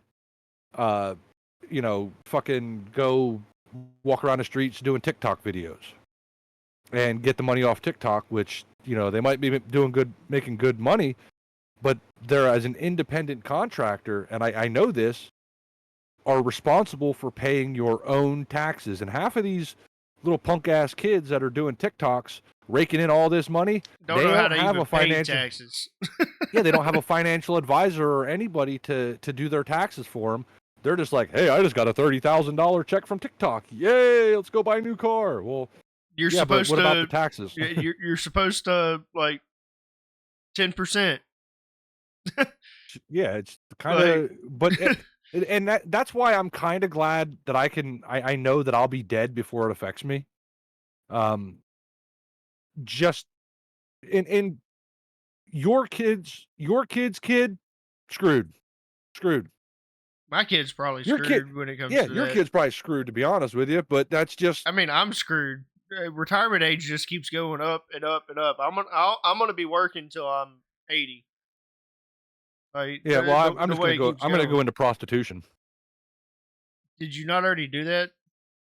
Yeah, I figure if I'm gonna get fucked, I should at least get paid for it. But did you not already do that? Yeah, I mean that's what I did when I was 18 and I got my first job. I went into prostitution. I let them fuck me for money. Yeah, but is not your current job? Well, no, I work for the FBI, the female body inspectors. So you're an escort now. I don't take nobody nowhere. I ain't escorting shit. I'll follow somebody when they take them somewhere. Good. But to get back onto this Canada thing, I don't get it. The way they do the elections is just completely asinine. And like I said, the fact that they have enough balls to talk so much shit, like this Mark Carney, is now the prime minister, and he said that they're going to retaliate against Trump and hold Trump accountable for everything he says. What are you gonna do? How? What are you gonna do? Like Canadians are even shaking their head. They're like, "What the fuck's going on here? We know you're outnumbered. Half of your military wouldn't exist if we didn't give you money to help you support it. Your economy would collapse if we stopped sending our stuff up there for you to sell. And that little bit of electricity you send in New York, fucking take it back." It wouldn't take much for the U.S. to if the U.S. was for doing what like Russia's doing, uh, and invading countries, pretty sure that Canada would be a very easy source to invade and to take over. Oh, it wouldn't take them long. Like it wouldn't take That's why. long at all. That's why. I feel Like like for the Mexico longest would time. give us a bigger fight than fucking uh, Canada could. Oh, for sure. Like what happened? So okay. So if Canada, if the United States Yeah, stopped sending, the population of Mexico is 129 million people. 129.7 million people. so damn near almost 100 million people more. Oh, almost triple. It's triple the amount of people in Canada. It's 40 million. Yeah. Like I said, Canadians are shaking their head, going, "What? Why are these?" Even the ones that don't like Trump are going, "Y'all need to shut the fuck up here because if the United States says you ain't getting no more of this material, that's gonna put me out of a job." They know that. What do they have? What do they have as a resource? I mean, aside from fucking maple syrup, what do they have that they could readily supply the world with? They have winter from like August to fucking March, or April or whatever it is. Like it's cold there all the goddamn. I was on the election just this past Monday. There was a reporter with a jacket and a hat on, and you could see her breath when she was talking. It goddamn 80 degrees outside right now. So they've got spruce trees. Well, that's about it. They have, because 90% of their country is forest, so logging. I Okay, mean, great. we get some furniture out of it. Like, if I was in charge of the country, I'm sure there's oil. I would say, I'm sure there's probably oil that they don't oh, even know about. or even if they do, it's like they don't have the resources to get the resources. I mean, They rely on other people. We get oil from, or Alaska has oil rigs. There's oil that comes from Alaska. Right now, the only reason that we're importing oil is because on day one, Biden ended the Keystone Pipeline. Which is okay, so that kind of like brings us in a circle. So, you were talking about we had talked about Ukraine and stuff, and that we have oil under our feet and stuff. And I think that's where Trump's like, well, fuck it. The next president is gonna just shut down my fucking pipeline that I already spent all this fucking time and money on. Why not just get it somewhere else? And it's Well, where he fucked up is he if he would sign right now the Keystone Pipeline, no president would dare shut it down. I honestly thought day one, and I'm sure there's a lot of people that thought that was going to be day one. Keystone Pipeline. Well, we have to reestablish drilling licenses again for all these companies, right? Like, that's the thing. Biden got in there day one and ended everything. He even put in, close to the end of his administration, put in some kind of executive order where you weren't allowed to drill up to so many hundreds of miles or whatever offshore. It was just nonsense. But what fucked Trump over with the Keystone Pipeline was he waited till almost the end of his presidency. It's closer to the end than it was the beginning. I know that much. To sign the Keystone Pipeline, to do the permit for the Keystone Pipeline. So by the time he was no longer president, because I'm sure he was banking on he was going to win, so it didn't matter how long it took him to do it. And then when Biden came in, the Keystone Pipeline they had the materials, but it was laying in the dirt. They were digging the ditches, but it didn't have nothing in it. Biden said, nope, fuck it, done. Much like the border wall. Remember the images of all the border wall pieces laying in Texas, and they were going to scrap it for pennies on the dollar? Yep. Same concept. If he would do that right now, if he would do the Keystone Pipeline over right now, in the next 3 years and 9 months, that pipeline would be pumping fuel, and everybody in the country, Democrats alike, would go, hey, my gas prices are down to $1.80. They were $3.50. Don't you fucking touch that. No, And nobody Democrats would dare would do still it. fuck it up. They would find a way. Well, they're the biggest hypocrites. Think about this, They right? would Like, fucking find a way. But it's the same thing with the Republicans. At this point with politics, like, yeah, you have to choose a side because those are the two main fucking parties. You have to choose that side. But then you got the fucking liberals, and then you got extreme conservatives. And I'm more on the conservative side. Don't I don't claim to be a Republican. I'm conservative. oh, I'm independent. I vote for whoever I think's lying the least. I try to pick the best of the two evils because they're both. All politicians are liars. That's just a fact. They will sell you whatever the hell it takes to get in that office. And once they're in there, they forgot about you already. Thing is, Trump ain't a politician. No, and that's why everybody hates him, right? Because think about this. 1 year ago, Trump's we a were fucking talking about. businessman. 1 year ago, we were talking about the electric car mandate and how by 2030 we needed this percentage of cars to be electric cars, and all the Democrats, yay, let's do it, woohoo! Now they're burning down cars that are electric and dealerships that sell the same electric cars that they were supporting. It's not about the product, it's about the person selling the product. If Musk wouldn't have jumped on that stage in Butler, PA, after Trump was shot on the next visit and said, I support Trump, Tesla would be in business. Right now, breaking fucking news. As of earlier this morning, the board of directors of Tesla is looking to replace Musk as the CEO.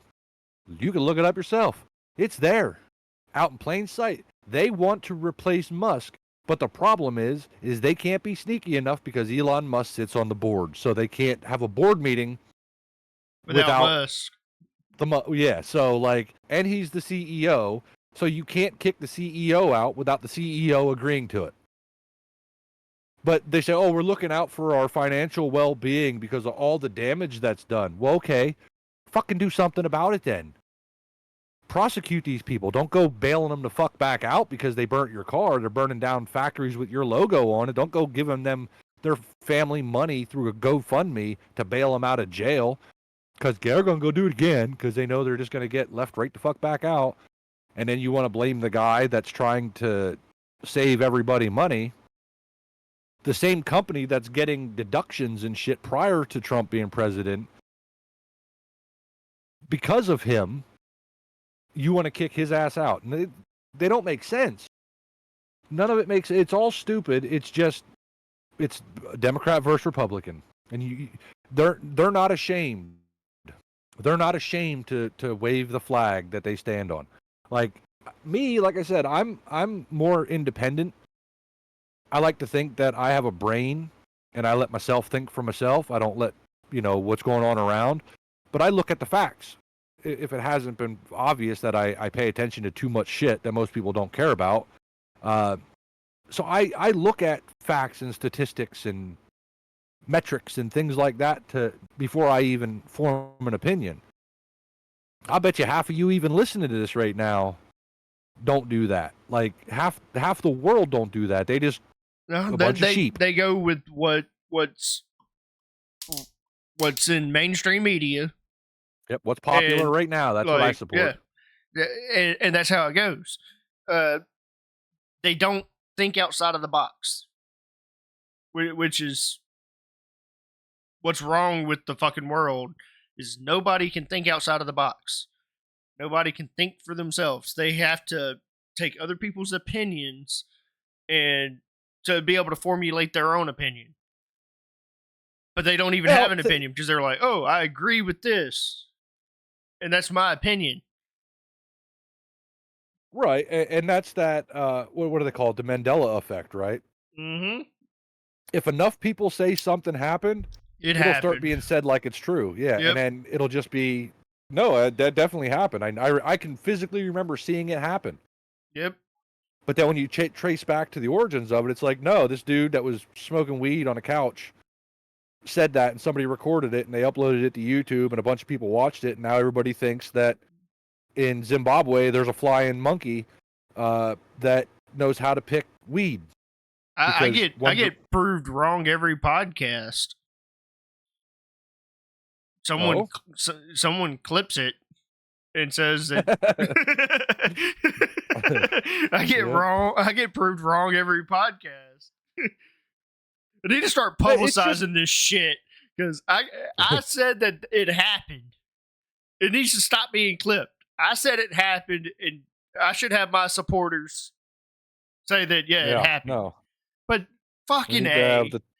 We need to go back to the old Team BB, Team Hammy fucking thing here, and but no, it just doesn't make sense that people aren't willing to think for. But and it's also scary the ones that do think for themselves, because sometimes their thoughts are even worse than the stuff that is popular, right? Like you get some people that talk and formulate an opinion about something, but never reach out and try to figure out the solution themselves. They just assume that whatever they heard is right or wrong, and then they build an opinion on that, and then off of that opinion, they start adding their own extra twist on it. That game of phone tag or whatever it was when you were in school, where you whisper in one person's ear, sit in a circle, and by the time it gets back to you, most of what you said isn't even part of the conversation anymore. I just so confusing.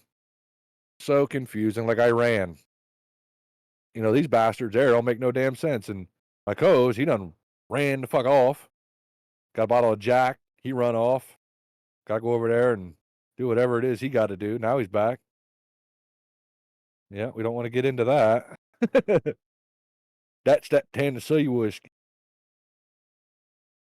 I'm actually getting the wife to go grab me a glass of ice.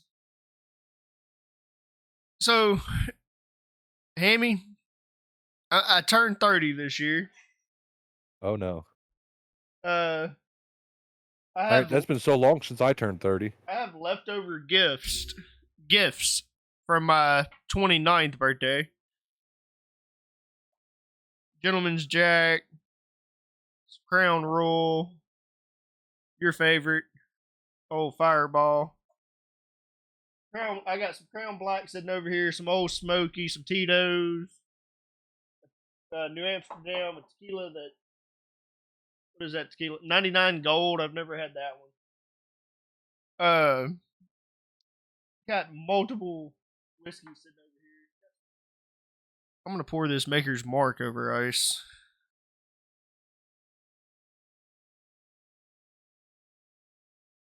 Anyways, I didn't mean to interrupt you. No, you're good. We're having a good old time.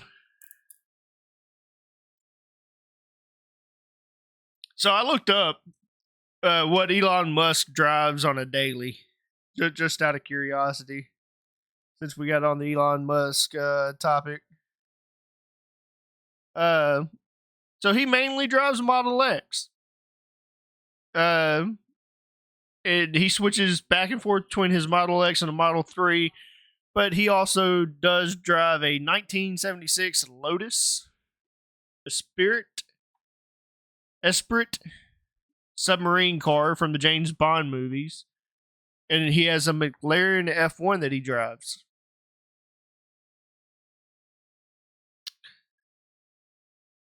Yeah, imagine that. Gas-powered, bad for the environment cars. Just a whole bunch of fuck it right there. A whole bunch of fuck it. Exactly. But it's one of those things, right, BB? Is that the same people that are bitching, same people that are burning down the electric cars, the ones that a year ago were all about, we got to save the environment, are the ones burning down the fucking cars that are trying to save the environment. Even though, again, this is another, you can search it if you want. Scientists have said that the hole in the ozone layer has shrank, indicating that the amount of whatever it is, CO2 and stuff that we're putting into the air, the amount of carbon we're putting into the air, has reduced over time. So it says that the hole in the ozone layer, specifically over Antarctica. Wait, are you telling me that where we were having polar caps melting, that the ozone layer shrank? Observed a positive trend in recovery, with the 2024 ozone hole ranking as the seventh smallest since the recovery began in 1992. Global warming. We're killing the environment, even though it's healing itself. Well, the thing is, we got Obama out of office, so we were able to turn the thermostat back down. Well, and this goes back. You ever hear of the guy Tyson Neil deGrasse? Yeah. Okay, so he did a show some time ago where the host of the show was like about going to Mars and terraforming Mars and turning Mars more Earth-like, because it spins every 24 hours and it's tilted on its axis and it has polar caps on the north and south poles, and it was basically an uninhabitable Earth right now. And Musk put this plan in where he was going to send like solar shields or whatever up above the poles to reflect more sunlight down onto the atmosphere to warm it up and make it better. And then once it was at a certain temperature, then they were going to send these things that are alive here on Earth up there. And as they would be up there eating on whatever it is that they eat on, that would produce oxygen, making an atmosphere for humans to go to. And Tyson said, well, if we have the technology right now to turn a planet into Earth, then we have the technology right now to turn Earth back into Earth. And when he said that, I was like, that's some bitch. At first, I'm like, yeah, I mean, we could go turn Mars into Earth, and if something's going to crash into Earth, we could try to just get as many motherfuckers off of here as possible. But we don't know what's hitting Mars right now. So, we might be setting ourselves up for failure. And if we're going to spend billions and trillions and zillions of dollars to turn this thing that's not Earth into something like Earth over the next however many thousands of years it's going to take to do that, why not just figure out how to fix Earth? Well, it turns out Earth is fixing itself. That's just a fact. Thing is, and I think you and I may have covered this at one point, that there's so much of the ocean that has not been discovered, like explored. How the fuck do you know that the Earth cannot that the Earth didn't just do it on its own? That the ozone layer, like our carbon emissions and stuff, actually have nothing to do with damaging the planet. Well, yeah, and that's like the planet just had a hole. How do you know what caused that hole? There's no real way to. All they could do is it's speculation, and as long as enough educated people say that it happened, it happened. Yeah, but if our carbon footprint isn't actually decreasing, because I can guarantee you our carbon footprint is not decreasing. Fuck no, it's getting worse. Yeah. How is that ozone layer, that ozone hole, getting smaller? Because the scientists were wrong, but we're all conditioned to... Earth is just fixing itself. It's weird how that works, right? Because people want to make things up, and as long as they get enough people to go with it, then it's true. Like, have you heard about the new alphabet song? Yeah, we're singing ABDs now. No, they got rid of LMNOP. Remember how it used to be like LMNOP? Oh yeah. Wait, hold on. That's a thing. There's a legit new alphabet song. Yeah. And instead of saying, QRS, TUV, the whole LMNOP deal, now it's like LMNOP. And then at the end, it used to be, now I know my ABCs. Next time, won't you sing with me? Now they changed that, too, to something about the alphabet. You have to look it up. Look up the new alphabet song. Play it live. It's not copywritten because it's educational. All right, let's see. They really shit the bed on it. Like, that was one of the shorts. Like yesterday, I go down this rabbit hole every night of watching YouTube shorts. This is fucking 5 years ago. All right, has it been that fucking long?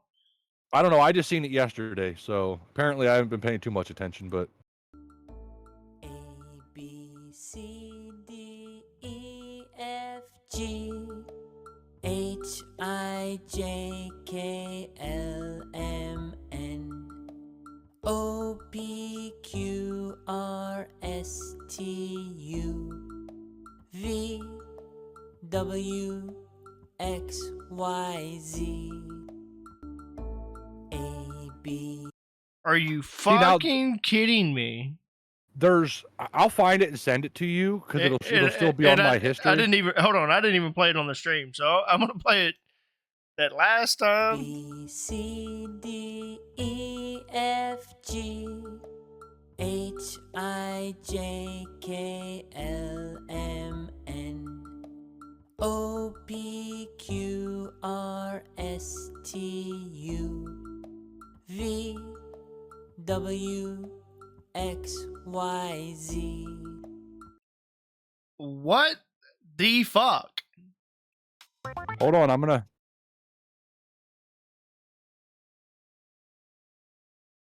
Okay. What the fuck?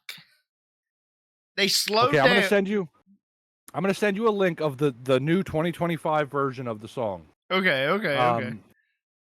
It's a short, so you'll have to fast forward to maybe. Hold on, can I timestamp a short? No. So you'll have to fast forward to about the 30-second mark. All right. In order to actually hear the new version.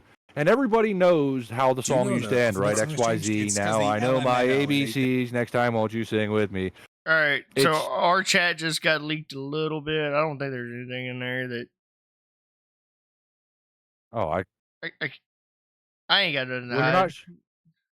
I mean, it's not on the screen here, so... Yeah, well, it's hard to share Discord to Discord because you're just going to get mirrors. You know how that shit works. Yep. Actually, let me do that since I have it pulled up.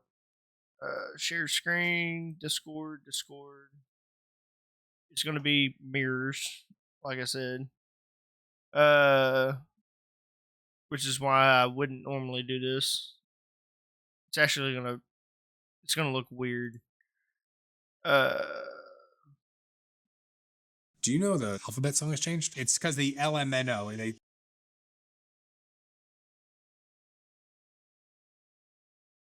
Yep, so about the 30-second mark.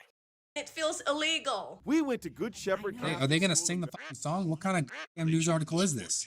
A B C D E F G H I J K L M N O P Q R S T U V W X Y Z. Now I never will forget how to say the alphabet.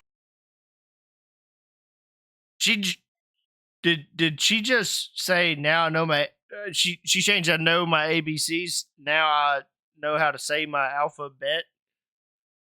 Yep. Is this some fucking Common Core learning bullshit here? Or Whoa. the fuck are we talking about? I don't know, man. Yeah, you saw the mirrors. You saw the mirrors. You were like, fuck. Yeah, we probably took acid there for a second. I was sure the fuck out.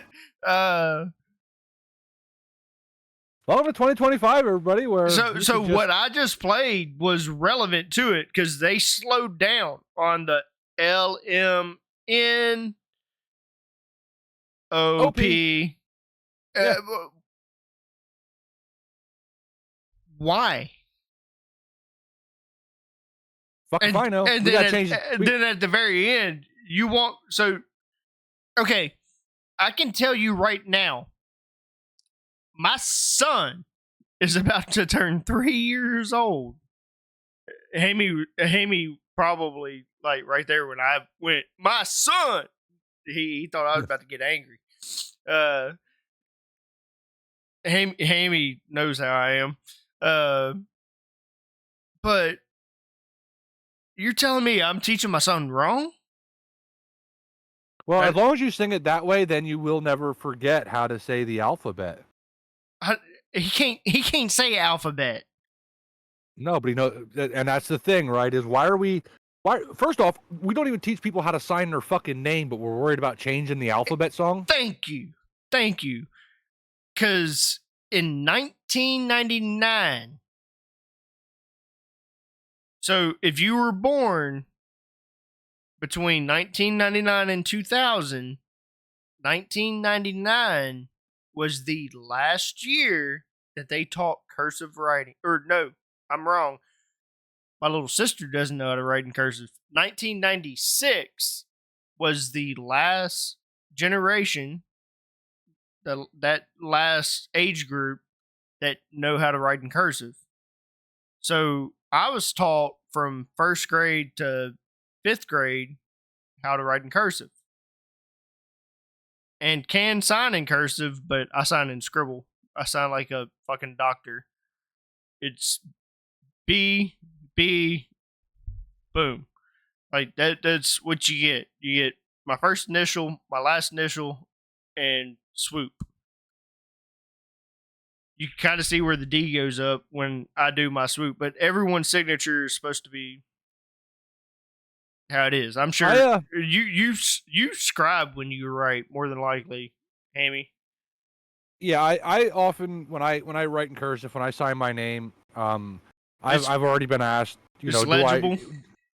Yeah, is it like, am I a doctor, or because and I'll get that a lot of times where people will say, how does a guy have such nice handwriting? Well, because I grew up learning it. Like I grew up with the thing above the chalkboard with the capital A in cursive, the lowercase a in cursive, the capital B in cursive, and we learned the shit. So you're opposite of me. So you can scribe perfect. I can write in print perfect. See, and that's the thing. Like I don't write stuff down. If I'm trying to take notes or something, it's in cursive. It's all in cursive. Yep. I just write everything in cursive and just go with it. Yep. But like my argument to this whole don't teach cursive is this: on important documents, it says signature. Right? It doesn't, and it's known that a signature is how you sign your name, and you sign your name in cursive. Have you seen just how it works? Have you seen where people that don't know how, like the sign thing, they'll just line through it? Yeah, or they'll put like a letter, or I've already seen people put a smiley face, because you can put whatever you want as your signature. Your signature is unique to you, right? But my signature has been the same since I was like, obviously I have my BB, my name spelled that way, from when I was a kid. But when I started using, like, signing official documents and pay stuff, or paychecks and all that, that signature's been the same. There's a W, there's an M, then there's a big B, and then the rest of my name. And the T at the end ends in like looks like a star, because the way that I don't take the pen off the paper when I do it. Yep. I can tell you, my 3-year-old, I will, and it was how I learned. He will have that booklet that's just straight ABC all the way through until he like gets it. Same thing with cursive. You can still buy the cursive book to teach your kid how to write in fucking cursive. My kid is going to know how to write his name. He's going to know how to sign his name correctly. Now, he can do what I did and just and do what the fuck he wants, just because it's a signature and your signature is unique to you. So however you want to sign it is what it is. But he's gonna know how to write in cursive. That's What a happens- whole fucking thing. What happens in, say, 50, 100 years from now when How the fuck does a bank accept checks from the new generation, and they where it says sign here, they just print it? I guess just by looking at their fucking driver's license at that point or some kind of ID, like Like, how is that a fucking thing? Literally, I don't know where my wallet is, or I would legit show you my signature. I would fucking dox my entire self because I have told my address on many of live streams. I don't give a fuck. I would just, because my signature's on the back anyways. But like, try. Just try. yeah, make it look good at least. Do something. Like, So, try. like, my question here is, what happens in 50 to 100 years when that generation looks back on documents from this generation or my generation, you know, and before, where cursive was the way to write, and they look back on that? Are they going to be able to even fucking read what it says, or are they just going to go "ubba-dubba"? They can't read it now. I know people right now, even in my age group, sitting at 30 years old, that cannot read cursive. My grandmother, my great aunts, all of them people wrote in cursive, and that you would get birthday cards from those people, right? And they would they would write out like why they loved you and all that shit. I know people all in cursive right now that could not read it. Well, that's kind of scary because our entire country was formed on one document that was written entirely in cursive. I can and guarantee, signed by however many people in I cursive. can guarantee there are people right now that are all for that Declaration of Independence, right? Which is the document that you're talking about. Yeah. That they cannot read it. They can't. They can't. Scary thought. They can't read it. They can't transcribe it, or they can't describe it. They'll be able to look at it like, okay, so I guess as we evolve as people, you know, everything that's in cursive now will probably be transcribed into simple, you know, so whatever's cursive, you'll be able to see it'll probably even write it in crayon too. That way it looks better. Whatever's in cursive is going to be like the Bible. It's just going to be multiple people's versions of what happened. Is that what happened? That's what's going to be what happened. Is that what happened to like the Egyptians and all that? You know how they used to like chisel shit on stone with like two guys with a spear, and then there was like all these weird things, and now we don't have that no more. Is that like the cursive of our generation? I feel like the Bible reference was probably above yours, but yeah, same thing. To where just people read it, and they thought they knew that transcript, and then it was just interpretation. That's what it's going to be. The Declaration of Independence is going to be interpretation. Who was better for sure, but I was going more with the hieroglyphics, right? Like, you know, we got that shit was simple back then. There wasn't letters, that was pictures. Yeah. Then we went into words. Now we're going back to pictures. So maybe we are in a circle. I don't know. Yeah, we are in a circle because this generation loves pictures.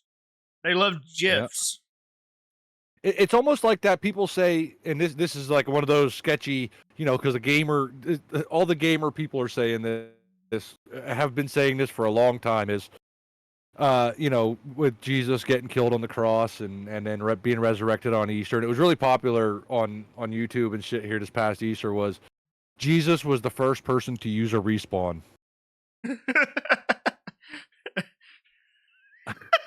Isn't that crazy?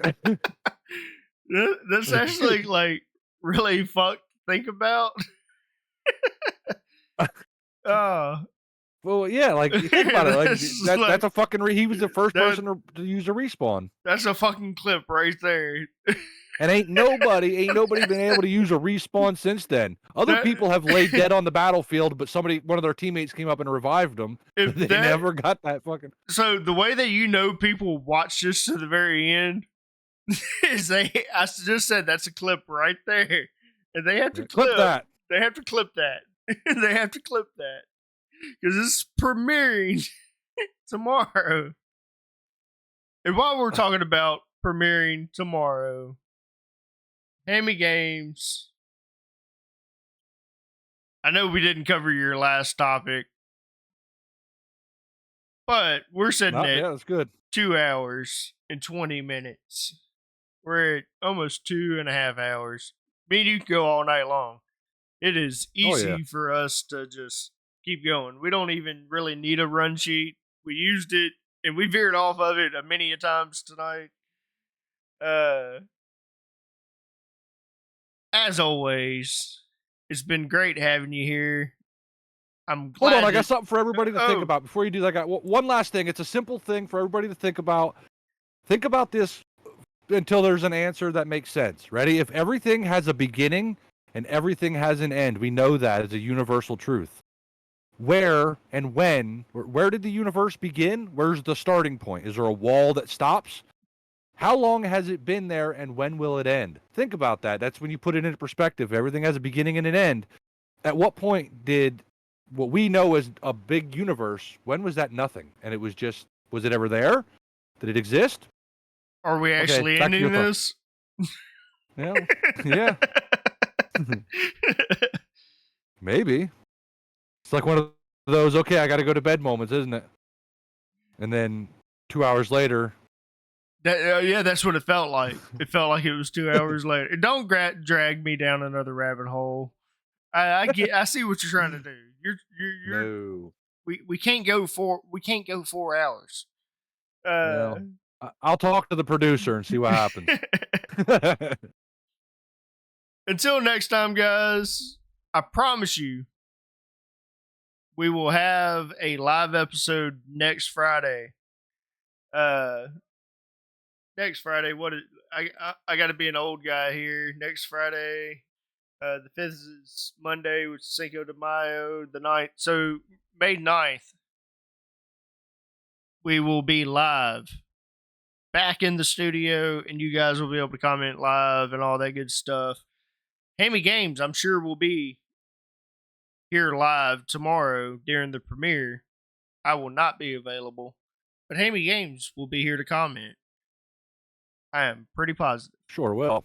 Oh yeah, and just to reiterate, if for like this is recorded, if for any reason we're not able to be there on our live date, you're gonna get something.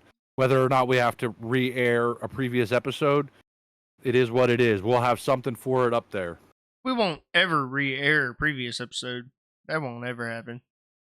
Or a mashup of a bunch of them, the Unfiltered's greatest hits. Maybe I'll make a clip it special. But guys, until next time, I'm the Delta BB. I'm Hammy. We'll catch you on the next one. Peace. Peace.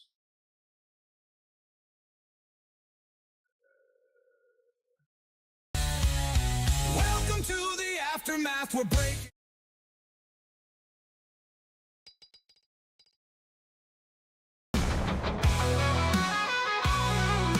Whiskey on my breath, fist in the air. Tell me to sit down, I don't even care.